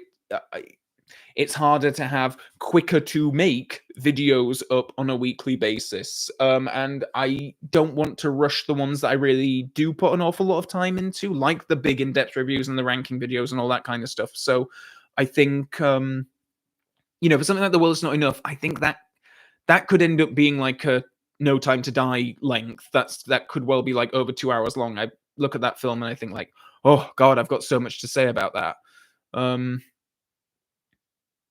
Oh, Sasha King, all right. This is a bit of a different question. Calvin, what is Leeds like, and do you recommend living there? That's interesting because I was a student in Leeds several years ago, and I can recommend it as a fantastic student city if you're looking for if you're going to university or anything like that. I've never lived there. I haven't lived there because as I graduated, I literally I think like 2 weeks after I graduated, I'd interviewed for a job and I'd got the job in London, so I moved down to London not too much longer after I graduated. So I didn't hang around in Leeds all that much. I go back there every now and then now because I've got friends that live there and stuff, and I really like it. It's a really nice city, and everything's in walking distance, which is quite nice. Back when I was a student, you could go out with a tenner in your pocket and still have change from the at the end of the night. It was like £1 drinks when I was a student. That's ridiculous. I can't even imagine that kind of thing now. Oh, Melanie again, thank you very much. If the nanobots in No Time to Die really are eternal, could they have just been blown into the ocean, eventually reaching Madeline? Bond died for nothing then. Melanie, I have never even considered that. But now that you mention it, that is a very good point. It's like, actually, the missiles did the worst thing imaginable because they blew it all into the water. So eventually it will get into someone swimming on a beach somewhere, or that's fascinating. Oh, Melanie, thank you for that. That's quite a good insight. I've never thought of that before, but yeah, because it is like, yeah, like, all right, what are your chances of completely destroying? Oh, James Bond Bros 007. What is your favorite James Bond haircut and least favorite? Okay, least favorite Timothy Dalton in License to Kill. He looks a bit haggard in that film, which I think suits the film very well, but I don't know if it necessarily represents Bond as you sort of expect him to be. Favorite Bond haircut? I think Roger looks really good in Live and Let Die, actually. And Moonraker. And Spy. In fact, I think Roger in all of his looks really good. I think Roger has great hair in all of his, except for A View to a Kill, maybe. Oh, Corey, 007 Racing live stream when? I am like, now that I've started doing this and I've done Agent Under Fire and Nightfire, I'm kind of like, oh god, Calvin, you've set a precedent here. You need to do some of the other ones. And I'm thinking about going to the PS1 era next.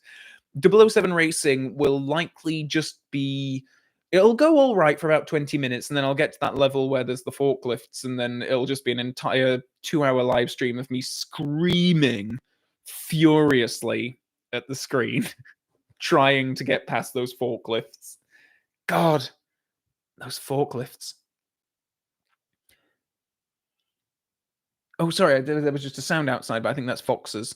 If you don't live in London, I don't know. Like, it caught me off guard when I moved to London, but the foxes here sound dreadful. And you're just like, is that a baby? Like outside in the cold or something? And it's like, oh no, it's just a fox. Oh, DC Flake, will you ever play Game Boy 007? Yes, I absolutely will. I am looking forward to getting to that, actually. I've already got it on emulator. I'm actually thinking about it being my next video game review video, to be honest. Oh, James Atkinson, thank you very much again. I do find it odd people ignore Bond was shot and is bleeding out in No Time to Die. The nanobots are almost irrelevant. No, I do quite agree, but then I don't like how he's shot in that film. It bothers me that for all of the, like, literally, like, in that forest where, what's his name? Billy Magnuson's character, Ash, is, like, shooting at him with a machine gun in the forest, and Craig's just, like, strolling along, like, yeah, whatever. And the bullets are, like, literally, like, flying around him, and he's not even making an effort to dodge them. And I'm like, I'm like, that's really cool. Like, I really like that sequence. But then the idea that Safin can just pop out of nowhere and bang, bang, bang. Oh, he's dead. Like, what? That, I think that annoys me more than the nanobots, actually. The idea that Safin can just, like, come out of nowhere, bang, bang, bang. Oh, he's dying now. After he's spent most of the film, like, just not even on the bridge at the start in Matera, where he's just, like, stood there and there's, like, they're literally firing a fucking machine gun and he's just, like, stood there, like... Ooh, sorry, got into a bit of a rant there. Oh, Cameron again. Thank you very much, Cameron. In terms of Bond actors' strong suits, I feel like Brosnan was the most well-rounded. I think he checked the most Bond boxes. What do you think? Well, Cameron, I completely agree with you in that. And I know that that is why some people don't like Brosnan all that much, because they feel like he's too much of a Cypher, too much of a calculated amalgamation of all of the other versions of Bond. But I quite like that about him. Like, I like that he has the humor of Moore and the darkness of Connery and, you know, and all that kind of stuff. I think he's a perfect sort of combination of the strongest elements of Connery and Brosnan. Moore. So yeah, I really like him for that reason. Peter. I don't like No Time to Die. Actually, personally, not my favorite. Well, I'm with you there. Like, there's parts of it that I really like, and parts of it that I dislike. So it's like I said in my ranking video. It's like it's a bit of a balancing act, really. Carty, favorite gun barrel musical rendition? That's a good question. It must be one of the Brosnan ones, because I think the David Arnold gun barrel scores are fantastic. But I would always give a honorable mention to For Your Eyes Only. That disco, like, For Your Eyes Only isn't one of my favorite Bond films, but I love the start of it. I love that gun barrel so much. It's so funky. That Bill Conti score is really excellent. I really like it. Oh, DC Flake, best video game Brosnan sound alike. Oh, sound alike. Well, probably Maxwell Caulfield from Nightfire, but he's a bit deeper than Brosnan. Oh, Daniel Crone, can you say hi to my wife? Hello, Mrs. Crone. I hope I'm pronouncing that right. Crone? Mrs. Crone? Hello, I hope you're well. I hope you're having a nice day. Oh, Melanie, Calvin, what do you think of Charlie XCX? Who is this Charlie XCX? Oh. Oh, see, this is how out of touch I am with music these days. I don't know. Do I know any of the? I must have heard some of these songs. All right, yeah, she did a song on Barbie. I saw that film, so I've definitely heard her music, but I don't know if I could identify what it was. But thank you, Melanie, for making me feel old in that moment. um, useful knowledge, Calvin. Which James Bond book from Gardner or Benson do you want to see adapted? Oh, that's good. Well, I'm about to embark on my Benson journey. In terms of Gardner, I have to say Never Send Flowers, because the idea of a James Bond going to Disneyland to thwart the assassination of Princess Diana and her children will never leave me. There are some things in John Gardner that I'm like, I sometimes I'm like, oh wait, which one's that? Is that one, or is that one? Sometimes the titles are quite vague. I will never forget Never Send Flowers. And it's actually like in my Gardner wrap-up video, I put it in my top 3 kind of most recommended. Like if you want a flavor of Gardner, that has to be in there. Oh, Cameron, thank you very much. For me, No Time to Die was the Cuba sequence and everything before and after. I don't disagree with you there. That Cuba sequence is just absolute top tier. I think again, just some of my favorite stuff of the Craig era. That Cuba sequence is just so awesome. But I like a lot of the stuff that comes after that. It's specifically for me when we get to Saffin's Island that it's just like, oh boy, that's a pretty steep decline there. Oh, Matthew Sutton. Hello, Matthew Sutton. Nice to see you. Sorry I'm late to the party. Hope you're well. I am very well. I hope you are too, Matthew. My question is not Bond related, but wondered if you had seen the new Frasier yet. Oh, excellent. Yes, I have. I watched all of it. I'm a big Frasier geek, and I quite liked it. I thought it was all right as like comfort viewing. Funnily enough, I've gone back and I've started rewatching the series from the very start. Frasier, and it is like, because I was sort of watching the new version, I was like, oh, maybe it isn't as funny, but maybe I'm just remembering the previous series more fondly than I should. And then I go back to the original series, and I'm like, oh no, it is funnier. It just is just genuinely, like, I genuinely will belly laugh like a couple of times an episode.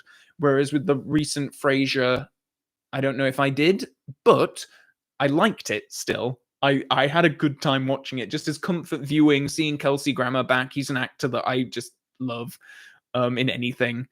So yeah, I hope you've enjoyed it too, Matthew, if you've seen it. Tom Kent Williams, redacted. Whoops, blame that on the Guinness Foreign Extra. Oh, thank you. Yeah, well, thank you, Tom. Oh, thank you. Love you, Calvin, but No Time to Die above The Living Daylights and For Your Eyes Only. Were you drunk when you composed the list? No, I think genuinely, like, I think The Living Daylights so low on that list is going to be the thing that I get the most comments about from years from now. But yeah, it's not that I dislike them. There's just a lot that I liked. It's sort of the same thing that I used to say about Doctor No back in the day. It's like, it's not that I dislike it. There are just things in the other ones that I like more, which is, I think, where I'm at with it. I just love that Cuba sequence, Oh, Martin, thank you very much, Martin. Do you like the song Mac the Knife? And how cool is it that Lotte Lenya name dropped in Mac the Knife? Sorry, I'm just having a look at the lyrics, because I know that song and I like that song, but I didn't know that Lotte Lenya was name dropped in it. Oh, Miss Lotte Lenya and old Lucy Brown. Oh, wow. Yeah, God, she is. God, I need to pay more attention to the lyrics next time I hear that song, because I would have said, oh yeah, I really like that song, but then I don't know the lyrics that well, apparently. August Babington. That is a fantastic name. Hello from Pittsburgh, Pennsylvania. Thank you very much. Thoughts on a video review of Hitchcock's Marnie? I would love to do a video on Marnie. I love Marnie. It's one of my favorite Hitchcock films. I think it's absolutely wonderful, and Sean Connery's, fantastic in it. So I will definitely get to that someday. I have the 4K now.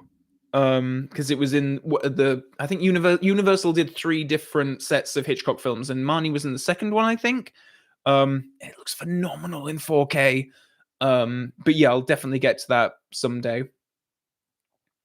Jen McMahon, thank you very much. I hope you do a ranking of all the Bond songs. I have, Jen. Oh, actually, I tell a lie, Jen.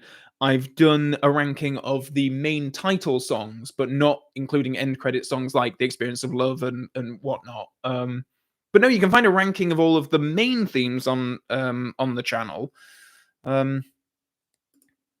Oh, the Evil Dalek, thank you very much. Are the 3 blind mice the main henchmen for Dr. No? I would classify Professor Dent as the main henchman for Dr. No.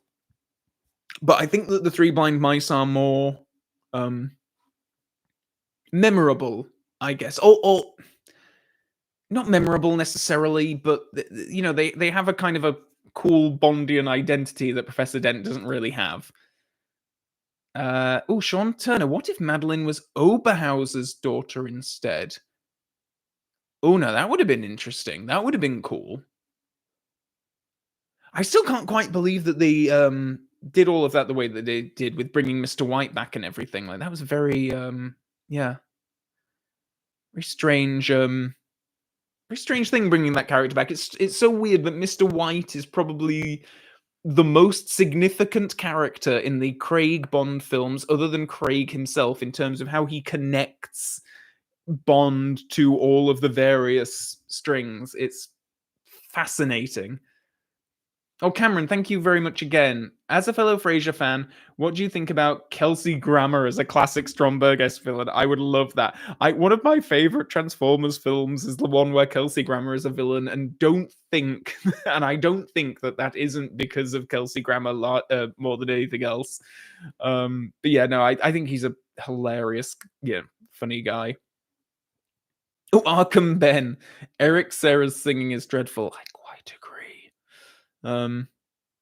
Oh, Chris, aka Turbo Levi. Speaking of 4K, when the heck is Bond coming out on 4K? I know. I feel like if they were going to do it, it would be in the build-up to Christmas. Because I think when Bond 50 came out, I think that was in like September, wasn't it? I think that was September 2012, and it was building up to, because obviously you have the 50th anniversary, you have Skyfall, you have Christmas, you have a lot of opportunities to sell it. And maybe they will just wait until the next Bond film comes out before they do it. I think we'll get it eventually, because I think enough people will buy it to make it worthwhile for them to manufacture it. But yeah. Other than, I thought we were getting it in the 60th anniversary year, and that's been and gone, significantly now. But sometimes I think about like my Bond 50 box set, and I still watch those Blu-rays, even these Blu-rays in these very attractive steelbooks. Like these are still the same Blu-rays that were in the Bond 50th set. These Blu-rays are like 12 years old. Some of them are even older than that. And it's like, well, can we get something new, please? But yeah. Oh, Samadia, thank you very much again. You never need to say sorry, Samadia. What do you think of the Guns N' Roses version of Live and Let Die? I actually prefer it to the McCartney original. Ooh, I don't know if I prefer it, but I love it. I hear it a lot on the radio, certainly. Probably more than I do the McCartney one. But yeah. Big fan. Paul Elvin Barnes, thank you very much. Very kind of you. Much appreciated, sir. The Evil Dalek again, thank you very much. Personally called Dent an operative, not a henchman. Ooh, that's good. Well, if we're going to be introducing the operative classification into Bond villains, things are going to get really interesting. Oh, sorry, I'm just trying to like your comment, the Evil Dalek. There we go. Dominic Smith, another commenter mentioned Jerry Anderson's puppet shows. The 2 most relevant to reviewing your channel is Joe 90 and The Secret Service, both spy espionage themed. God, I haven't even heard of either of those. I really need to do my research on Jerry Anderson, I guess, because I know Thunderbirds, obviously, and I know Captain Scarlet, Stingray, but I do not know Joe 90 or The Secret Service. Oh, hello. All right, Gamer Guy 437. So far, I've watched GoldenEye, Tomorrow Never Dies, Twine, Goldfinger, Live and Let Die, Moonraker, The Spy Who Loved Me. I'm currently watching You Only Live Twice. What should you watch next? Oh, okay, that's a good question. Go for On Her Majesty's Secret Service next. Or Goldfinger, perhaps. Oh no, you've already seen Goldfinger. Go for Majesty's Secret Service or License to Kill for something very different to the ones that you mentioned, I will say. But it will give you a different flavor of Bond that you might well quite enjoy. And it could change, how you feel about things. So yeah, Majesty's Secret Service or License to Kill.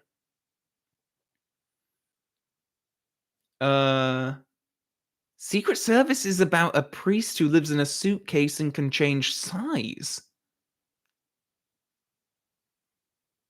Well, that's an interesting premise for a show. TK Yang, On Her Majesty's Secret Service is one of those movies that aged well. I quite agree, actually. Yeah. I think it's a brilliant film, Majesty's Secret Service. One of my very favorite Bond films. I think it's just phenomenal. Gadilt?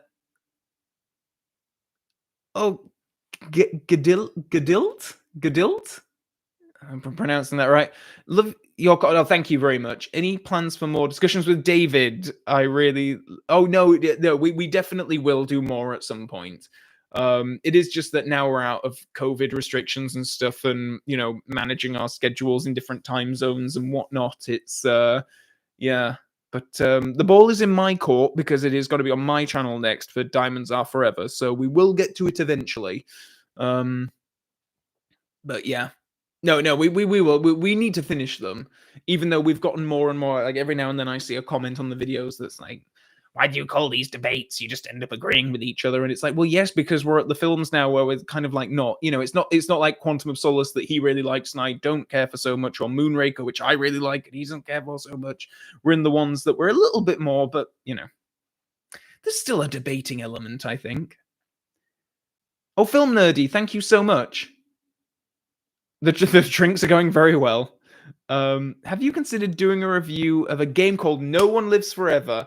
It's a spy adventure game set in the 60s with you playing as a female spy agent. I need to play this because I swear it gets recommended to me consistently, and I still haven't played it. But I do really need to. I've heard nothing but good things. Sub 026. Greetings from Brazil. I'd love to go to Brazil. Hope it's well there. Are you considering making a re-ranking of Bond directors with Cary Fukunaga? Oh, that's a good question, actually. Because that video actually went down quite well.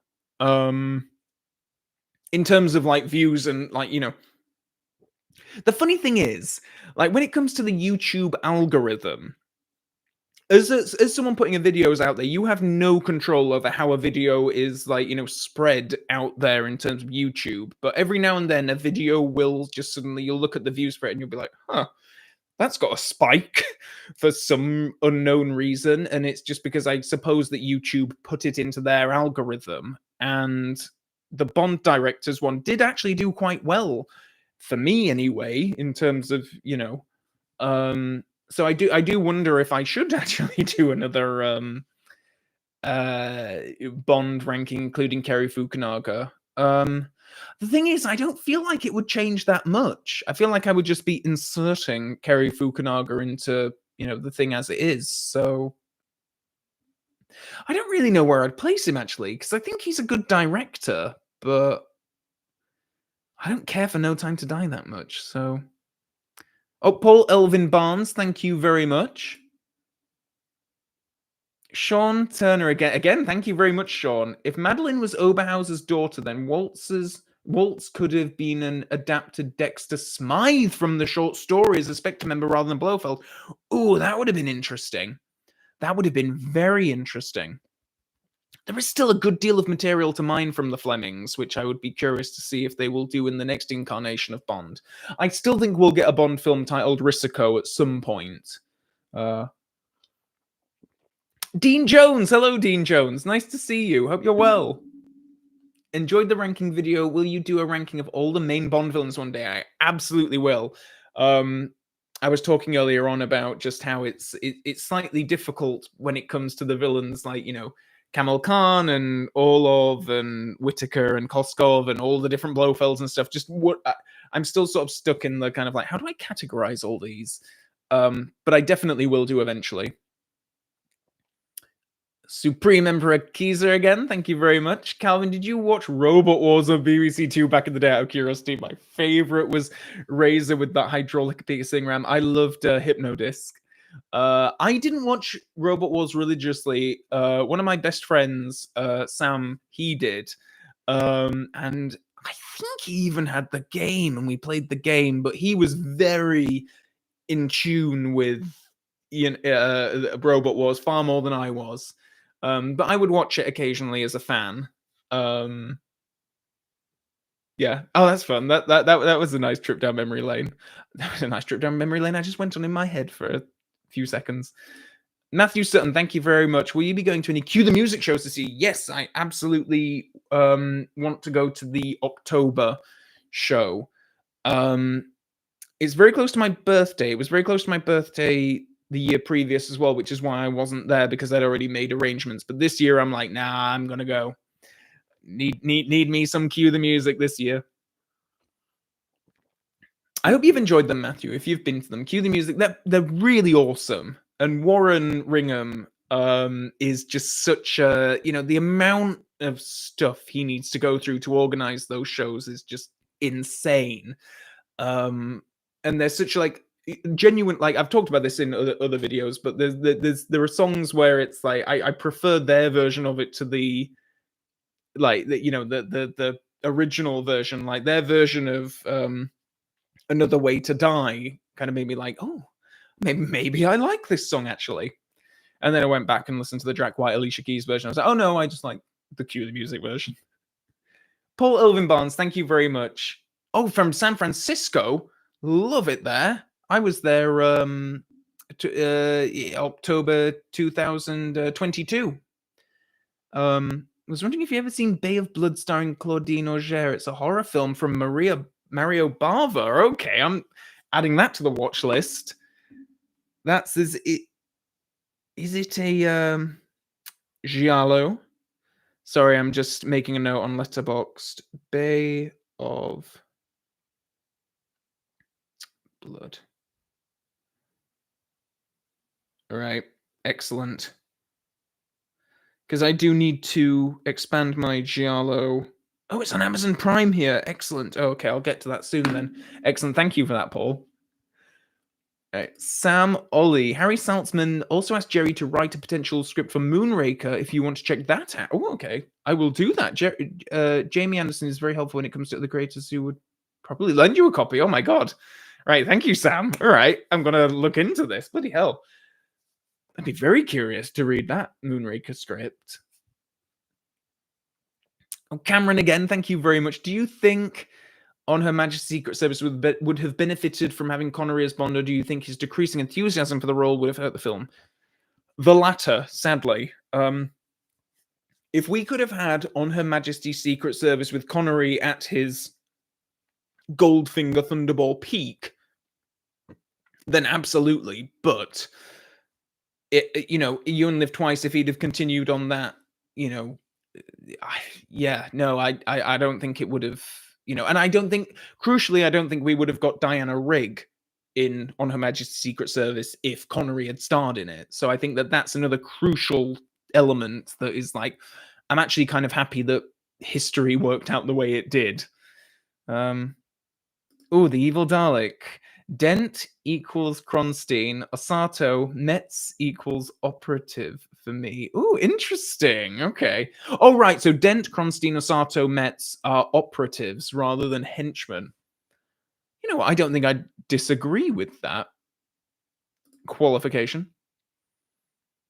Emmanuel Toribio, thank you very much. Which is the best Bond and why is it Brosnan? Well, I don't disagree with you. My personal, how I've always said it is like my personal favorite Bond is Roger. Brosnan is probably the one that I would cite as the best, and I don't know how controversial that is to say, but yes. Oh, Mikey again, thank you very much. Did you read the Charlie Higson novel on His Majesty's Secret Service? I have not, because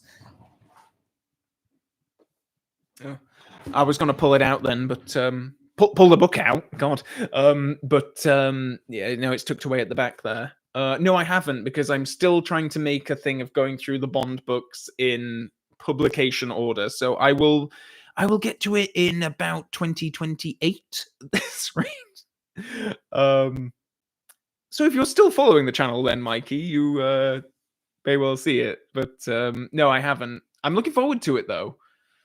I'm looking forward to getting to a point where I've caught up with the Bond books that I can be involved in, the real-time discussion as the books are being published, because people are talking about the Charlie Higson ones and the Kim Sherwood ones, and I'm just there like, still on John Gardner. TK Yang, thank you very much. Your 10th super on livestream. Wow, thank you very much, TK Yang. Can you recommend any Bond-related attractions for someone visiting the UK for the first time, if any exist? There are so many London locations that you can check out. The MI6 building is a must in Vauxhall. I think there's the door that Brosnan goes in Dine of the Day when he goes down into Q's lab, which is opposite Big Ben. That is a brilliant photo spot. You absolutely should go there. If you go to Somerset House, the courtyard there was used. They used it in Tomorrow Never Dies as it was kind of like a Ministry of Defense. Bond drives his Aston Martin DB5 in there, but it also doubled as some Russian square in GoldenEye, so that's a good one to check out. But yeah, in London, there's a few, the College of Arms, and yeah. You'll definitely see some good ones in London, and they're all within literally walking distance. Like you can literally start at Vauxhall with the MI6 building and walk down the Thames and see a good few of them. So yeah, very much recommended. Samadir, oh, thank you very much again. I think you missed a question by Film Nerdy above. Oh, did I? I'm scrolling up. Oh, I can't see one. Did I? Oh, all right. I can't see it anymore. Film Nerdy, if you want to comment again, I will try to find it, but I can't see one here. Okay. Oh, Matthew. Excellent, Matthew. I'm glad that you went to cue the music. Oh, you met David. Very good. It was a brilliant evening, and hoping to go again this year. They're amazing. Also enjoying Frasier. I'm glad you're enjoying Frasier. Thank you very much, Matthew. I hope to see you there this October then. Should the stars align.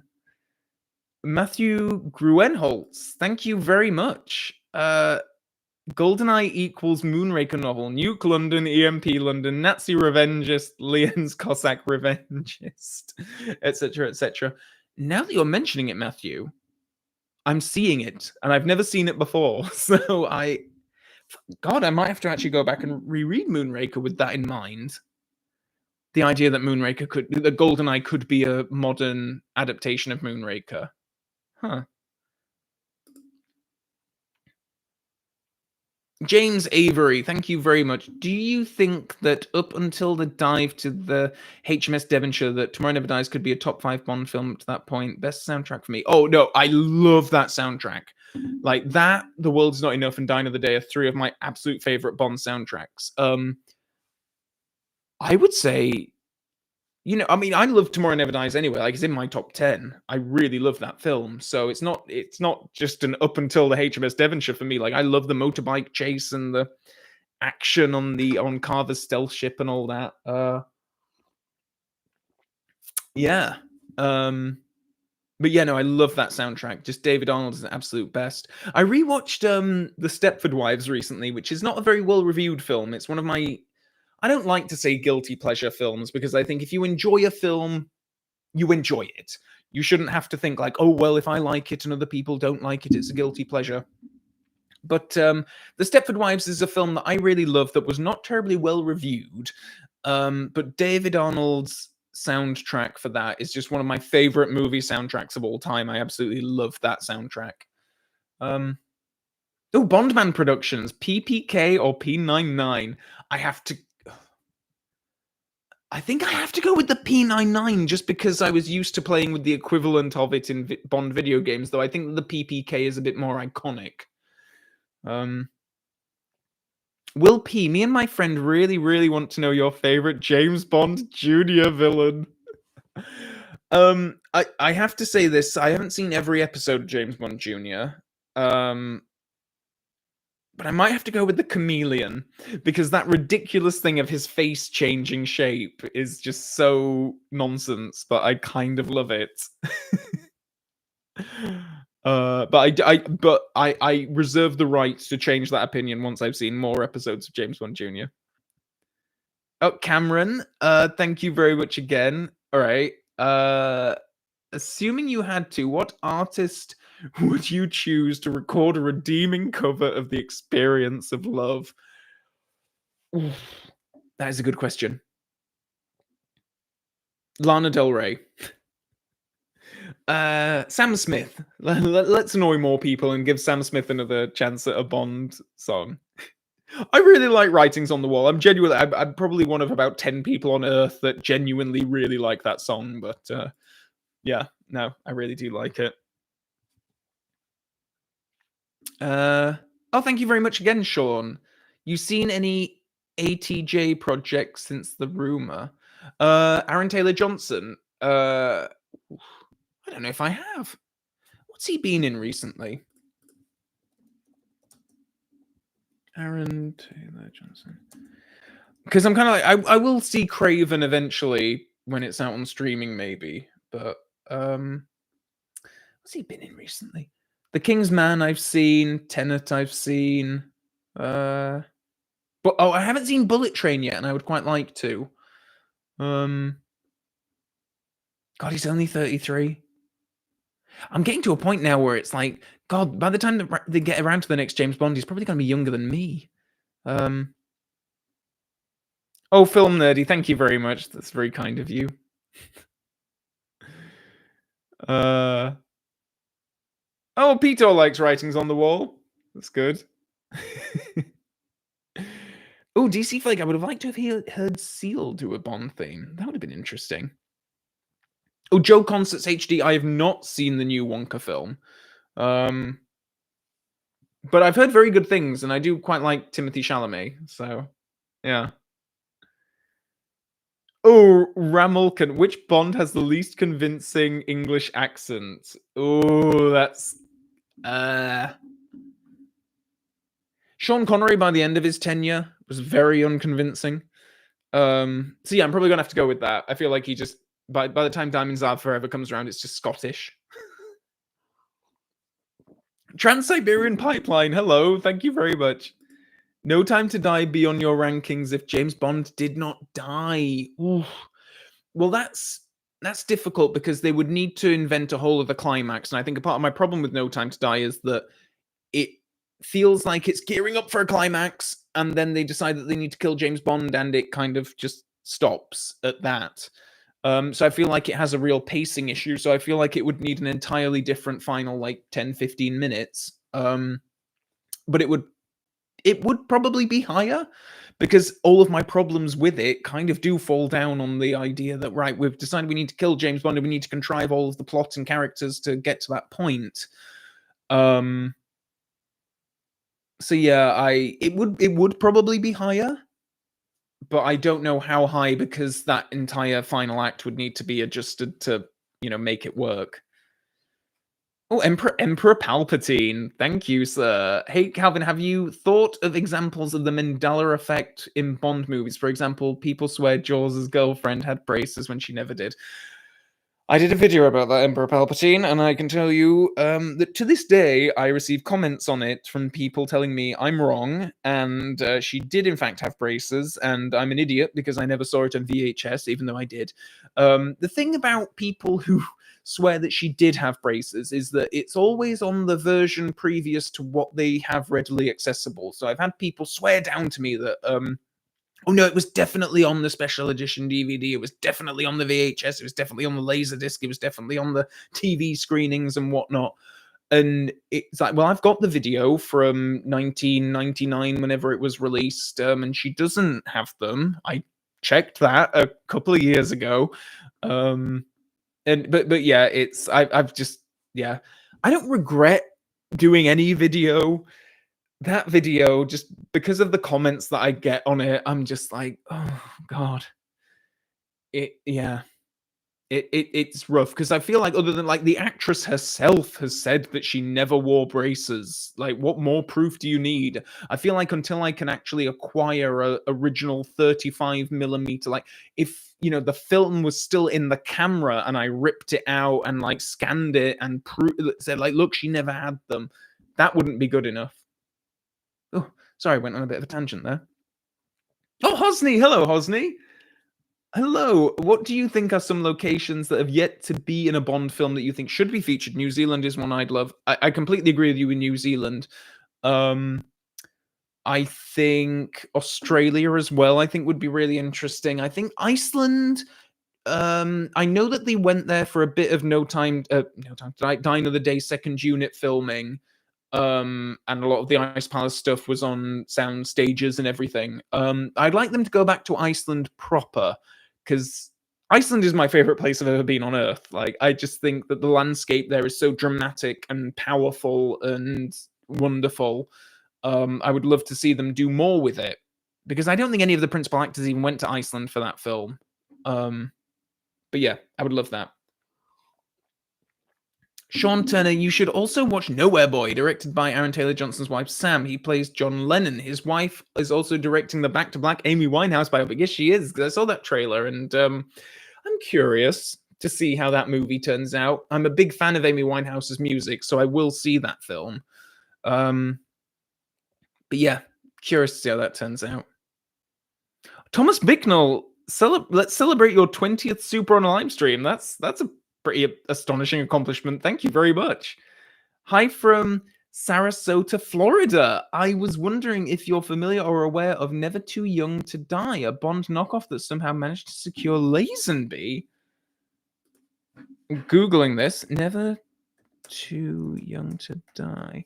Is that the one where it was Oh, wow. Oh, this is from 1986. American action film directed by Gil Bettman. Oh, that's interesting. Gene Simmons is in it. John Stamos is in it. All right, I'm checking this out. My God, Robert Englund's in it. All right, I'm definitely checking this out. When I read the name, I thought, oh well, that must be like a play on No Time to Die, but no, it's prior to No Time to Die. Okay, great. Thank you for that, Thomas. I'm definitely checking that out. James Avery, do you think Muse would do a good James Bond song? I absolutely think Muse would do a good James Bond song. They're second on my kind of like Lady Gaga is top of my list for a Bond theme. Muse is second. I think that they would absolutely. I love Muse, so yeah, I think they'd do a great job. Laurie Ward, thank you very much. Hitman World of Assassination video when. It basically is a James Bond game, so many Bond references throughout. I will have to check it out. I played a bit of Hitman 2, and I feel like I need to like go back and like play it from the start. But yeah. It's the one with Gene Simmons in drag. Oh my God, Never Too Young to Die, really? God. Oh, right, yeah, okay. I've scrolled down to the reception bit on Wikipedia, and it's, yeah, not good. Gene Simmons is insane, but somehow captivating in a way that will cost my therapist thousands of hours of his life. Okay. Interesting. I need to see this film now. Robert Willing, thank you very much. To play No One Lives Forever, look up NOLF Revival. Oh, right. Okay. Great. I will do that. Yeah, because I need to get to this game because people recommend it to me so much. Yeah, absolutely need to. Corey, thank you very much. Mrs. Doubtfire equals best Brosnan villain. Sorry, 006. That's excellent. I need to do a review of Mrs. Doubtfire on this channel sometime. That would be amazing. All right, folks. It's been over 2 hours and my voice is going a little bit. But James Bond Bros 007, yes, I did see the episode of The Muppet Show where Roger was with Miss Piggy and I loved it. I loved Roger's talk with the animals bit. That was fantastic. All right, folks. I'm going to call it quits here because my voice is going a little bit. I don't know if you could tell. But yeah, this one's gone over for 2 hours, which I'm quite surprised at. This time has flown by. So thank you for all of the lovely questions and keeping me company whilst I have my first drinks of 2024 since New Year's Day. It's been lovely as always. Please do stay tuned for future live streams. I've got more cards to open, more video games to play. So thank you very much. Oh, Trans-Siberian Pipeline. Thank you very much. I will answer that. Worst character in The Living Daylights apart from Joe Don Baker. Felix Leiter in that, I think, will have to be. Just because he's, yeah, not all that great in that. But yeah. Oh, Jesus, Michael Weatherly. God, thank you so much for that. That's very, very, very kind of you. Bloody hell. All right, that's a great note to end on. Thank you so much, everybody, for tuning into this. That's really wonderful. Thank you. Good Lord. Okay, well, thank you, everyone. Please stay tuned for the next live stream. Yes, cheers to you, Michael. I'll end on this note. That's, very, very kind of you. I really appreciate it. Thank you. So long, everyone. Thank you for tuning in. Take care.